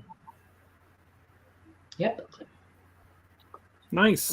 Good fun. Good to go. I've learned something tonight. Is that collar caused? No, this has nothing to do with the collar. This is in the rim gutter. This is actually part of the die, the shank of the die and the rim gutter. But you can get collar cuts too. You can get collar cut. You can get collar breaks. Yeah, you can get collar cuts. Yep. You typically and they're actually see those quite common on Kennedy's too. On reeded, on the reeded coins. I was just gonna say, yeah. I beat you to it, Shay. You know. You did. And they're always like poking through the rolled Kennedys. You'll see them poke right through the paper roll. Nice. Yeah, and it makes sense that that reading would get kind of brittle and worn down after a while, because the reading is actually actual part of the collar itself. Yeah, so. All right. 2023 P Lincoln Shield sent DDR from Paul S. Hey, panel, came across this 2023 P cent that appears to be slightly doubled, with United being the strongest. I've held on to this coin for a while, waiting to find another one that displayed that similar look, and I may have finally found one. I haven't found any matching die markers on the reverse yet, but they are most definitely the same obverse die. I attached photos showing the same die scratches for both coins. And I'm not going to ask if Matthew Valley's here, because he usually sees these things before us anyway. So what's the point? He is here. After I send my emails, for some reason, it always rearranges the order I put the photos in. So I can't tell you which pick will be with what coin. Looking to get your opinion on this. There's his die markers. Yeah. Oh, those look like polish marks. Yes. Yep, yeah. Yep. Because they continue on from the device onto the coin surface. So. And so is that the second coin and the previous picture is the first? Or I don't know, but this is sexy. Yeah. Those thick ankles. He knows, LOL. Figure it out. That coin's got cankles. This looks like those class 2, class 6. Mm-hmm. Yep. Yeah. Very nice. Wow. Look at that. Right. And sometimes you'll see this when you have multiple light sources, but this one, I think he's done a really good job of. Yeah. Oh yeah. This isn't glare. Yeah, you're not getting a reflection there. Mm-mm. Very cool. It's not listed. It does resemble that 22D from Mike Graham. Sure does. And see, I don't study modern Lincoln cents as much as I do the wheats, so to see stuff like this really helps me improve upon looking at stuff like that because motivation. Yeah. Well, what is most interesting, Blaine, when you think about it, is these are supposed to be single squeeze coins. Yeah, that's true. You're right. Interesting. So when we see these, it's pretty exciting. Oh, that bottom of that T almost looks tripled. Yeah. Yeah, kind of. So does the I next to it. Look at how thick the U Dirty is. water coin. I got this one. What? Dirty water coins. I got this one attributed through variety based. So they have it listed already. Okay. I think did we show this? I think we did. I think dirty water coins. We had one from him on here. That's right. I think we did. You are correct. Mm-hmm. That's right. Yeah. Cool. Very cool. Congratulations, Paul. That's awesome.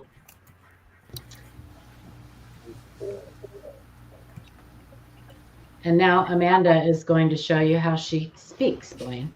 Oh, I'm excited. Wait for it. Wait for it. 1963 D Lincoln Memorial sent FS 101 DDO from Dennis. Found 4 1963 D Lincoln cents in a roll, and I believe they're the DDO FS 101. Oh. Where'd you get that roll, Dennis? DDO FS 101. Oh. Woo. Holy cow, there it Oh, is. and you can just barely see that mint mark too. Dang. Holy cow. Yeah, those are cool. I just got some of those from Ken Potter. I had a whole box of 63Ds. There were rolls from the $25 box that I had. I should have never sold them. Now everybody always looks for these, but don't forget to look at the L in Liberty also. Yeah, there's actually several on the. Yeah. I didn't know that until I started buying these rolls, and I was like, look at how many different ones there actually are. You got to look for. So that's rotated hub doubling, right? Yes. Yes. Yeah. Mm-hmm. What, class 5? I'm still learning about the whole double thing. As weird as that sounds, but especially with everything I did earlier. No, this is not rotated. So what is this? This is Shay. What did they classify this as? An 8? Tilted. I can't remember what this was. What the class was on this. Hang on, I'm gonna go look. Really? Yeah, class 8. Yeah. I think that's similar to what the 1934 FS 101. Okay. Huh. I wonder what Chuck classified that as. Interesting. Because I might not have done that. All of my study of double dies this year amounted to 2 classes, period. And so I didn't get much further than those 2 classes trying to figure out all the 1909. So to try and nail down the other, 7 classes that there are of double dies is kind of hard. Yeah. So Wexler describes it as a counterclockwise spread from a tilted hub. Okay. Yeah. Yeah, class 8 farm. Yeah. Tilted hub. Yeah, on the first and third coin, you can see also that bottom loop of the 3 down there. Yeah, down Yeah. to the Very light, but yeah. Dennis was asking if there's a die marker for these.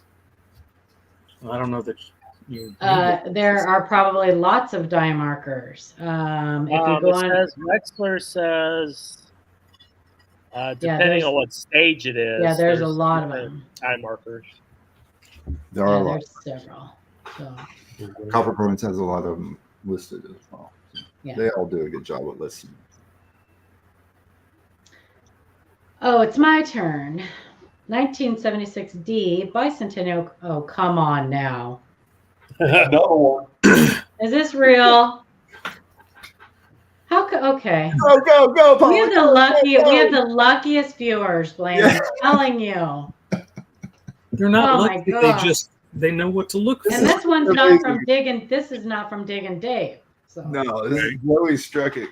Bicentennial Quarter DDO FS 101. Blaine, this is a really, really scarce double die. Okay.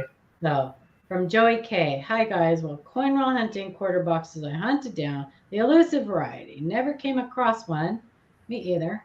After hundreds of boxes, I finally found one. Yes. However, the darn ring. Oh no. Ring of Death found me. Still an awesome find in my collection. Oh, any value despite. Oh my goodness. Okay. Blame Charles Batdorf. Oh my goodness. Yeah. Well, it's not terrible. No, it could be Only worse. took a quarter of his head off. Yeah, that's a big dog. Wow. Come on. Look at the spread on that double. Wow. But look at the head. It's worse than it looks. Though, I'll send you my address. You take a Dremel usually, Smooth it out. with it being damaged, usually don't you go off like the lowest?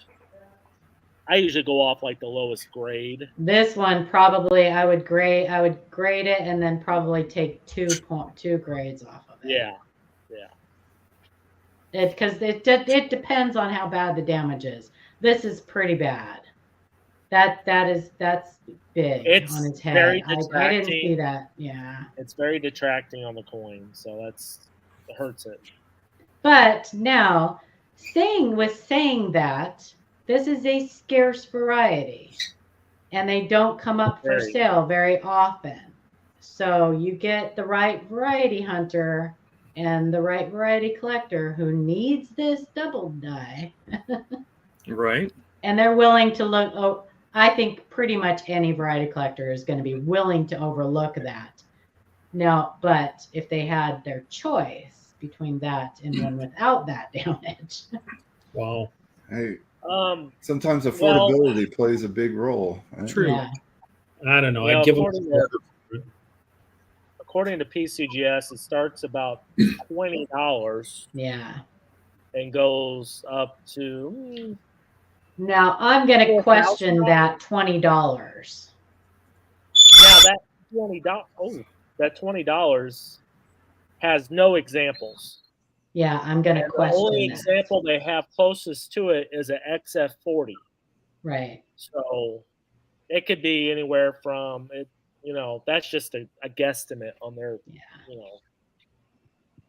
for their value. But I think it's probably still worth, I don't know, 50, 75. I don't think he'd have a problem selling this for 50, 75 bucks. Yeah.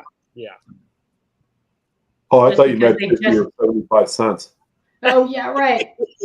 Sold. Bin. I mean, that damage is pretty substantial. It is, but they just don't come. I mean, they just don't come up very often, especially raw. Wow. I mean, I don't know. Sean has one of those, don't you, Sean? Yeah. You don't think this could get $50, Sean? Yeah, it should. 50 to 100, somewhere in there. If someone's looking for that, and there's quite a few people that are, and they want an affordable one, they'll probably go in on that one. Yeah. So Christina, that was a doubled die. That wasn't just a bicentennial. That was a doubled die. Yeah. I bought and a pretty scarce one. So I think I bought a bag of it was a bag of 1,000 bicentennial. Not a single doubled die in it, unfortunately. Yeah, they just don't. And you know what's funny is that they do seem to come in circulation. Like I don't know that we've heard anyone who's found one like in a mint set or in one of those whatever. I guess they came in like the bicentennial sets.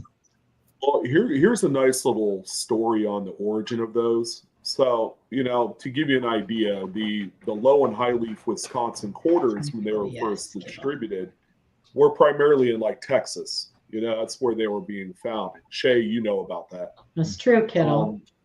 But apparently this particular variety, the Denver Bicentennial, a lot of them were concentrated in the Michigan kind of state area. So a lot of them were being found, in that state. I think there was even a few of them found in neighboring states for a while.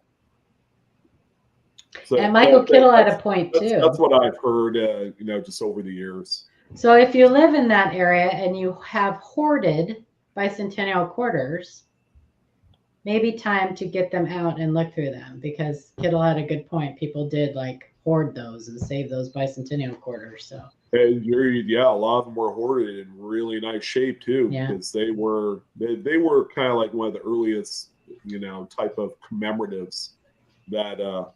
Yes, Dennis. Hey guys, I apologize. I just got called away here. My wife just came and asked me a question about something that I need to go take. It's okay, Blaine. You go do. Yeah, yep. life, man. Thank you for being here. Thank you so much, Blaine. I appreciate it immensely, and I be there. I appreciate it immensely. So thank you very much, guys. You guys have a good evening. And welcome back anytime, Blaine. I may just wind up joining your little group here. All right. You're welcome anytime. Thank you. Take it easy, guys. Thank you very much. Right. Bye, Blaine. Yeah, that was awesome presentation, man. That was pretty cool. I think he answered a lot of questions that we really didn't have, But getting back to that bicentennial, believe it or not, there's an FS 102 that is not even remotely close to being as impressive as that 101, but it's like 10 times as rare. So yeah. Is it my turn? Yes. 1924 Peace Dollar from Gwen P. The pictures of a 1924 Peace Dollar, while looking at the coin under a microscope, it appeared to have a double die reverse next to the claws. Would that be possible? Thanks. So Shay and you guys can talk about this. Yeah, so I looked and, I do believe that this is a doubled die. You can see right there along the feathers near the feet, the legs. Yeah. You can see it in the ray that goes to the northwest from the feather. Oh, yeah. Yeah. And you can see it along the foot, like the claw toe. You can see it above there. And you can also see it in I think it's a stem up above the feather there. Yep. Now there's a number of different varieties. The one on Wexler, there's a couple on Wexler, but the one with that similar doubling also has a doubled die obverse. Well, this coin did not have the doubled die obverse, so we really did you look on Van World? Well, that's where I sent Gwen next and gave her a link, because there's literally 30 some odd varieties. Because they could have a different obverse too. That's right. It could have a different obverse. It's what I'm thinking, but a similar reverse. Yeah. But there's so many. I was going through them and I didn't have enough time after she responded today, so I didn't get a chance to do a lot of research. But anyway, it is likely one of the VAMs, and a pretty good one. Cool. Yeah. Sean? What? What? oh, nothing. It's just a 1795 half cent, folks. Yeah. Oh my goodness. From our good old herd master over here, weighs between 7.1 and 7 grams. Is the weight going to be an issue, or is it still a good idea to have it sent for authentication? So I can talk about this. This is actually not Jackalope's coin. this came up on Frostbite's panel one morning, and in fact, it was just the other morning. And so the picture was sent to Frostbite, and so Chuck was up there, I was up there, Eric Beyer was up there. So you always, whenever you see these, you got to be careful, because there are so many counterfeits and stuff out there. Now, I had to break open my Cohen book, the little half sisters, and these actually so the weights vary between 84 grains and 124 grains, I think. So it was like 5 point something grams to 7.97 grams or something like that. So there's quite a I don't know if you'd call it a tolerance, but because the planchets were so crudely made, there is quite a variability there in weight. So I actually took this and showed it to Jack Young, because I wanted to make sure that there weren't any known counterfeits. We compared all of the details on the coin. It is genuine. It is authentic. It is a Cohen 1 die pair 1A. Shay, I'm surprised you are not looking this up right now. Yeah, I was going to grab my half sister. You'd be very proud of me. I broke out the half sisters book. And boom, it was right there. Now, this is the most common die pair. There's like 6 different die pairings on this. This is the most common die pairing. With that said, and you guys are free to go look up the value on this coin. This is a valuable coin. I suggested that I think it's probably like a VF in that range. I'm not the greatest at grading. There's a little bit of damage on half. I don't know if they would even take that into consideration, because they give these coins a lot more breathing room when they're grading them. Hey, it's funny that they're not going to take that into consideration. I'd probably they not. Will straight grade that coin the way it says. Yeah, they give them a lot more leeway, which they should. They should. So I mean, these were the minting process was completely different. The die making process was completely different. They were struck without collars. I mean, there just was a lot. And they were screw press, a very crude way of. Mm-hmm. And they were spent. So is this a lettered edge or a plain edge? This is a lettered edge. They're very faint, but it's there. So this is a lettered edge. Is this a punctuated date? This is not a punctuated date. Okay. It's a small 5. And this is with pull. With pull. Yes. It is a Cohen 1 die pair 1A. That's nuts. And it's beautiful. And I have to be jealous, because I think that this person inherited this coin, and we get that a lot. And so it was it was a breath of fresh air to be able to actually tell someone who inherited a coin that they did in fact inherit a real coin. Did you say VF or XF? I think it's probably VF. It's cool. I had the opportunity to talk to a gentleman by the name of Sean Yancey about 5 years ago. Mm-hmm. He's one of the big early copper dealers. He sold half cents, large cents, colonials, you name it. And he said, unless you were going to sell this in a public auction, there would be really no reason why you should grade it, because a lot of other copper enthusiasts prefer to have the coin raw. My only suggestion for this gentleman was, because I'm not sure if he probably will end up selling it. And it's hard for someone who doesn't have a name or, whatever, to sell something that that isn't authenticated. Oh yeah. It looks so I would do it just for authentication purposes. It looks like $2,000 to $4,000. Yeah. It's a little bit of a spread. Just a little bit, yeah. Yeah. But yeah, it's a real treat to see something like this. This is a special coin. And a beautiful, beautiful design, I have to say. Like with that Phrygian cap in the back on the pole, and it's just a beautiful design. Now it's funny because I think when they're like BU, when they're like mint state, it's a little ugly. they're really surreal looking. Like they that can't be are. real. Because we're so used to seeing these things beat up and dug out of the ground and right. I'm not a big fan of that ribbon on the reverse. It is kind of cartoonish. Mm-hmm.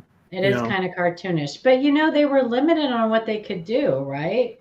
I mean, most of the stuff was hand stamped into the dies.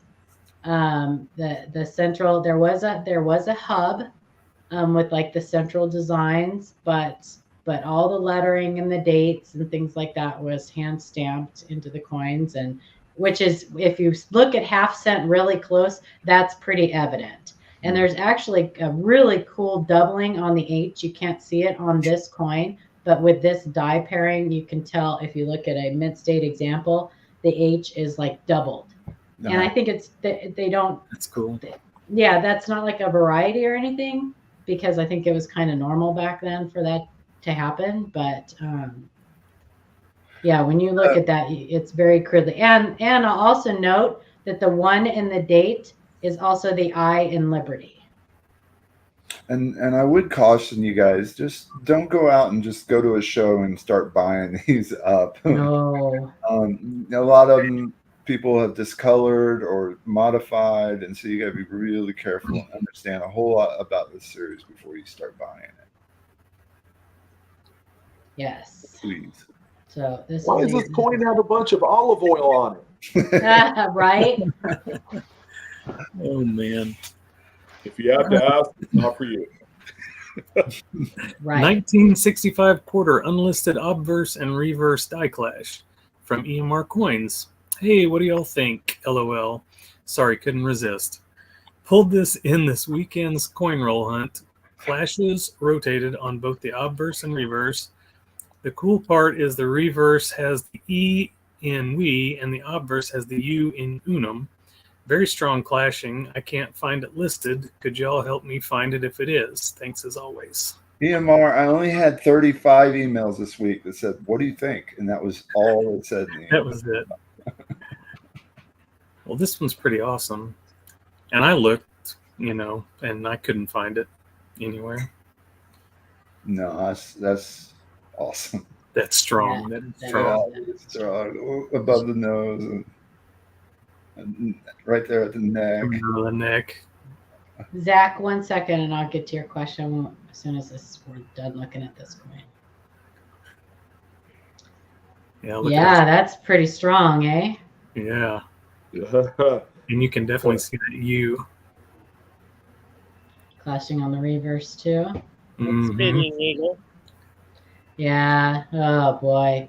Listen, don't ever, if you guys ever are chatting with or anything Ken Potter, do not bring up the spitting eagles. Don't do it. He doesn't like it?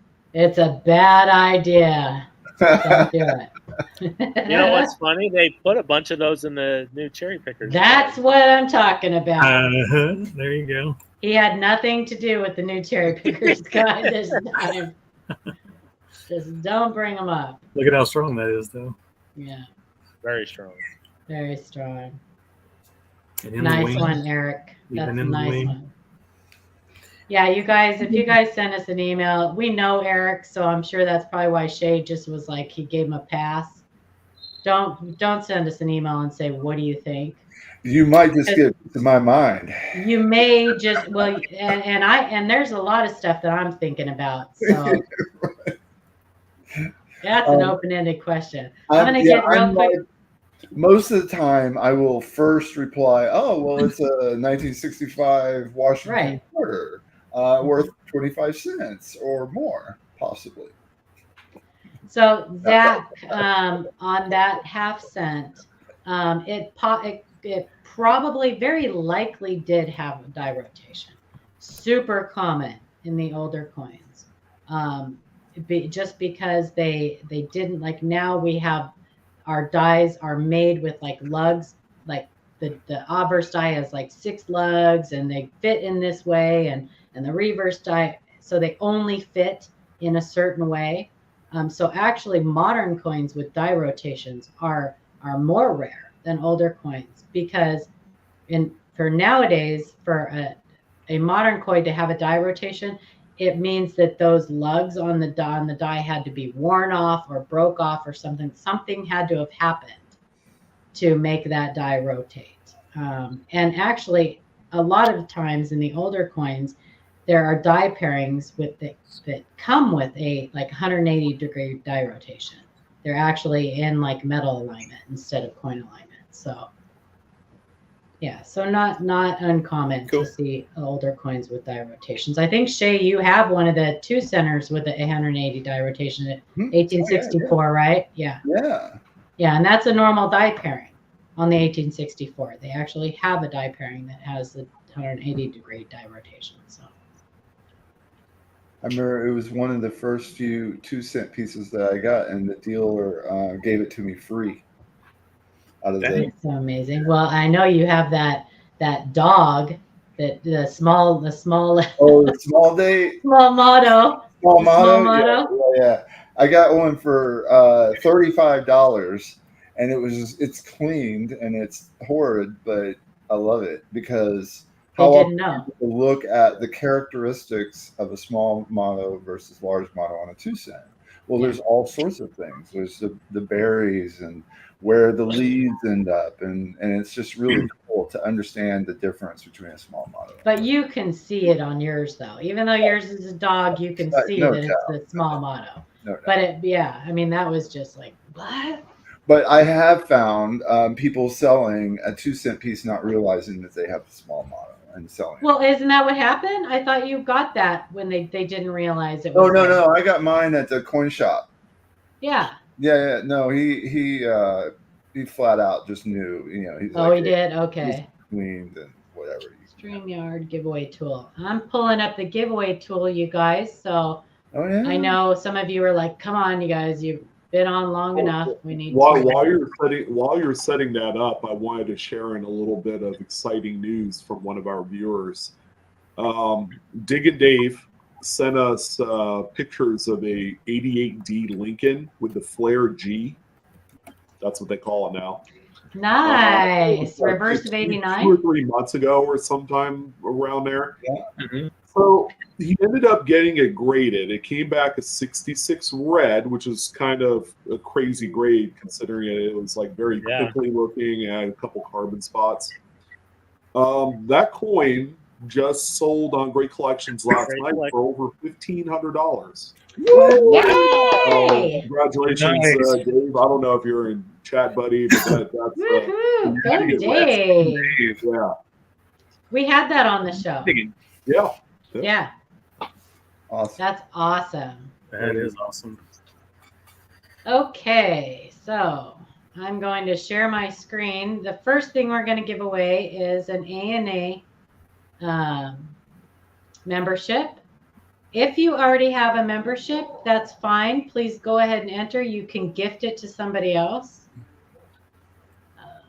So let me share this. Where is it?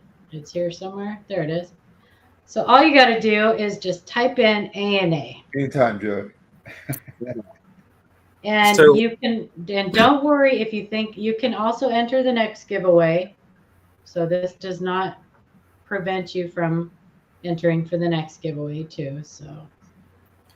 So while you were talking about that too, if you remember, was it last week that we did ATOG's dime, or the week before? Where he has the clash? No, the huge strike through that looked like a worm. Was it last week? Yeah. Oh, was that the reading thing, or I don't remember? Yes. Yeah. The detached reading strike through. The one that I couldn't afford because it sold for $77 on eBay. So that was a pretty nice sale. Nice. I would have paid that all day you long. can't every find day. anything decent in circulation. Man. So that is Right. that is an uncommon strike through. Yeah. And when you think about what has to happen for that to happen, that's a very uncommon strike through. And $77, somebody got a steal. Mm-hmm. Yeah, I thought that was a steal. Yeah, somebody got a steal on that coin. Hey, I sold $1,000 combination of stuff on GreatCollections this week. Oh, who cares, Adam? You did? I didn't know. You know, Adam. I had stuff I was watching, but I decided to ignore it because it just would have made me upset. Because I couldn't have bought it anyway. So, hey, Mike Schleichleis. Yeah, Like, the holidays can be a little rough on collectors on the budget. Yeah. There were some nice errors. There were some amazing errors on there. You guys know that, like, I really want a die cap, not a struck through. I want an actual die cap. An actual cap. Yeah, and there where the other side is completely missing and it's wavy. Yes, yeah, big old thinned out, wrinkled die cap. That's the one. Thinned out and wrinkled. Are we talking about the same thing here? That's what she said. Stop it. All right, you guys. Is trying to be funny, okay? No, you're not being funny. Oh, stop it. All right, you guys, we're going to go ahead and we only have 47 entries. May have more, I don't know, but it says 47. So I'm going to go ahead and draw this. Good luck, everybody. 3, 2, 1, Good luck. go.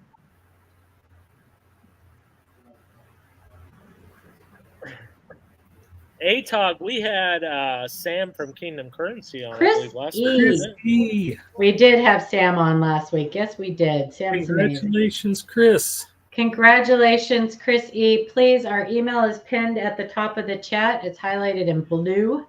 Please send us an email, and we will let you know what you got to do and what we're going to do and how you're going to get that and everything else. So, all right. So let me set up the next one. Make sure you refresh everybody just in case so you don't miss. And I'm going to put... You're doing the book, right? Sean's book? I am. All right. And all right, so in honor of Blaine, who took part in the writing and everything of this book, we are going to do a giveaway for the Rabbit Hole of the 1909 Lincoln Wheat Cent. So you said that's your last copy. Did you have a personal copy that you kept for yourself? Yes, I bought a hard copy. I bought a hardcover for myself. I did. So this is the soft cover, and they signed it for us. So that's awesome. So we got Jay Painter, Sean Chu, and Blaine Neupert signed this for us. So go ahead and put in OBW. Papa Giorgio, bacon will not win you the prize this time. It will not, Papa Giorgio, but I feel you. You typed it in twice. Well, that's just to make sure it took. There's a minute behind. Yeah. Freaking awesome. Said I'm. So if you guys are lagging behind, there's a little cogwheel down below your thing there that you can hit, and you can hit playback speed. Just scroll down to 2 and hit that 2, and it'll catch you right up. Nice, Dennis. Obi-Wan Kenobi. Does anyone know where I can get a copy of Brian Rybar's Best of Nickel book? I emailed him. I do not know where you can get a copy of Brian's book. You could also try messaging him on eBay as well. This one? Oh, maybe he has them on his eBay store. Does he have them on his eBay store? Yeah, I have one too. I have one too. I think I do. Unless I gave that. I might have gave that away. Hang on, I'm gonna go check. Signed. Ooh. Ooh.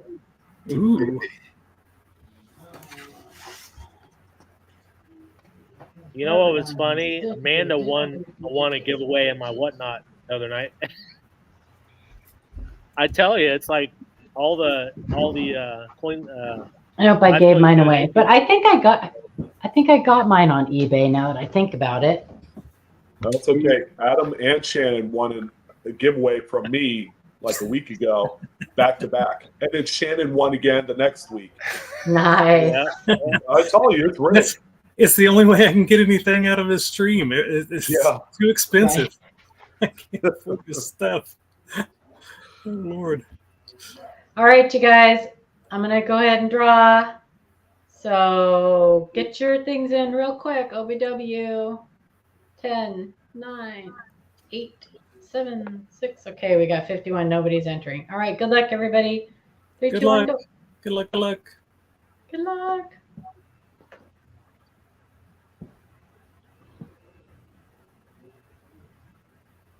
Tip Wagner. Congratulations. Congratulations. Just the tip. That's a heck of a win right there. Congratulations, Tip. Yeah. Even though I did see coins and Googles fly by there one time. Well, you didn't see that, no. Yeah. I don't have that bug, so I was like, I better. Hey, I gave you guys plenty of warning when I told you when they were coming up and everything. You guys have plenty of chances to buy that book. Can you give us the warning about the improper alloy mix Woody book? When is that come out? I did tell you, but you guys can. He still has copies available on that. How do I reach him? On Facebook, or I can message him for you, Sean. But you can message him on Messenger, Sean too. He also has a Facebook group, Improper Alloy Mix. So you can go on his Facebook group. It was his first night joining in, and he won the book. Awesome. Oh, congratulations! So Tip, our email is up at the top of the chat in blue. Please send us your YouTube name and your real name if your YouTube name is different, and your shipping address. And I hope you're in the States, because we only ship to the States. And Tip, if you're going to live up to your name, we do accept tips. Right.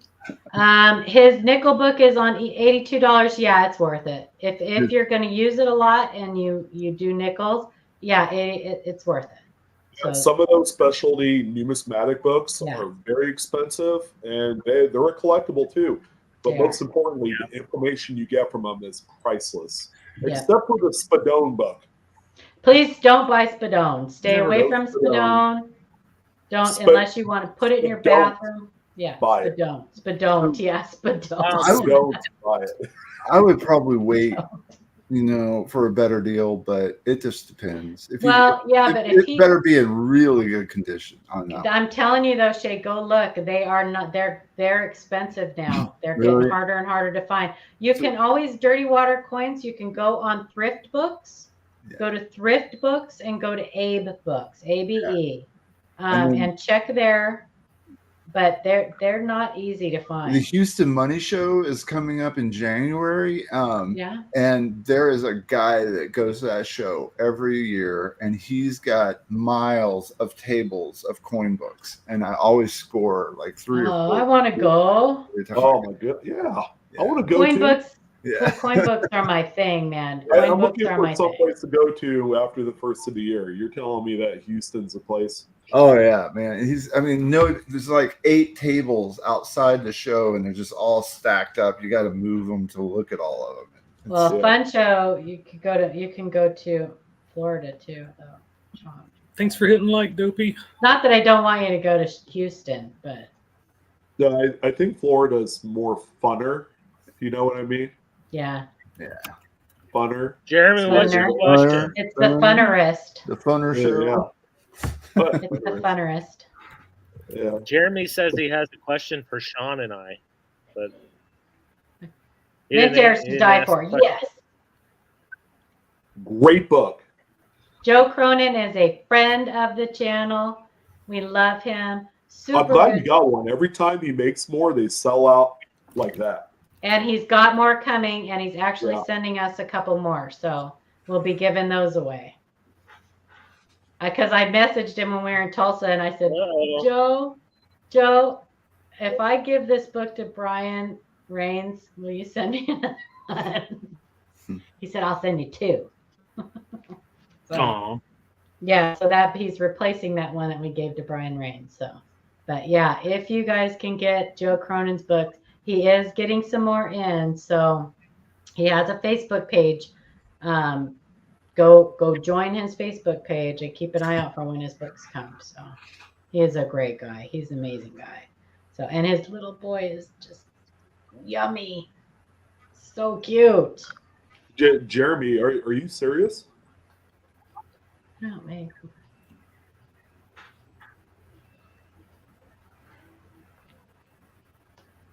I'm just making sure because that's a heck of a request. And yeah. Well, we'll think positively and just I don't even want to think about that. Yeah, I don't. We just want you back, Jeremy. Yeah. But if you have a lawyer handling it, and we're going to be responsible about this. Yes, we would help you in any way we could help you. So you let your lawyer know, because that's, he's being responsible, and we tell them to be responsible when it comes to their collection and make sure that they're taken care of and everything else. So we absolutely would help you. And that goes for any of you guys, just to let you know. If you have your estate in order, then, Yeah. Yeah, because my kids all know that if something happened to me, these guys are the ones that they can get a hold of to help them out. So if you don't I tell my kids just go to the local Walmart and put it in the machine. See that big green machine? Yeah, you're gonna have to take a broom handle to get all the St. Gaudens down in the thing, Sure you do. Yeah, and absolutely. And Jeremy, I will keep you in my prayers. Absolutely. Yeah. So absolutely. When did you say your surgery was? I don't know if you said. Is it bad that I have pictured Shay in my bedroom going through about 60 boxes of scents that I haven't gone through yet? Yes, it's absolutely bad that you're picturing Shay in your bedroom. Why are you picturing Shay in your bedroom? I mean, if I ever, if I need, if my kids needed that help. Yeah, he's worried he's going to miss one of those valuable varieties sitting in the box. Yeah, long after he's gone to Valhalla, he's going to be worried about it. Tonight, Lola said, tonight I saw a questionable seller on YouTube selling a nickel silver squash blossom necklace, earrings, and bracelet for $140. He was a guest. The bidder asked what the difference was. Was this sterling? The seller said it's mostly nickel and has little to almost no silver. I was livid. The host in, wow. It could be that crappy nickels, like German silver whatsoever. German silver, yeah. A dog dish of bullcrap metals, tin, lead. Yeah. Jeremy said it's after the first of the year, Paula. Thank you, everyone. Okay, Jeremy. Yeah, I will. As soon as I get off here, I'll go put that on my calendar. So, but yeah, we're gonna pray for you, and we're hoping for the best and everything else. But if your family, you're not going anywhere yet, man. Yeah, you're stuck with us. Sorry. But we're here for you no matter what. So yeah, for sure. But because a lot of people don't have people that they can trust, they don't know who they could trust to help their family members value, give them values and stuff like that. So, yeah, just make sure you tell your lawyer to set aside an extra $500 for our appraisal fee. Just kidding. Just kidding. It's actually $1,000. It's $1,000. Just kidding. No. Just kidding. Sorry, I have a bad habit of when I get something is sad, that I use like poor humor. I just have a bad habit of that. Like, I think like a nervous habit type thing. I do. It's like, it's like Hey, real quick, guys. I know I brought it up, and I don't want to feel like out of pocket or premature about it. Holiday giveaway. Would we like to do that sometime in December? Or yes, I was getting ready to ask about that. Yeah, is that what you were gonna? Until I cut you off, there, Adam. Sorry. God does have it. God is good, Jeremy. All the time. We will update you guys on official date. Oh, by the way, there you go. Happy Thanksgiving. Oh, he disappeared there for a second. All I saw was his arm. I'm like, what? All you saw was like half an arm. I'm going to have a happy Thanksgiving. I just went shopping today. I'm making my own dinner for my own self. Man, this game is crazy tonight. And it's going to be lovely. Hello, my sweet friend. True. All right. Yes. So let's go eat. All right, you guys. Let's do this. Thanks for coming, you guys. Thanks for coming. We appreciate you very much. Thank you. And happy Thanksgiving to everybody. Enjoy your dribble gravy. Gobble, gobble. Gobble, gobble. Eat lots of pie.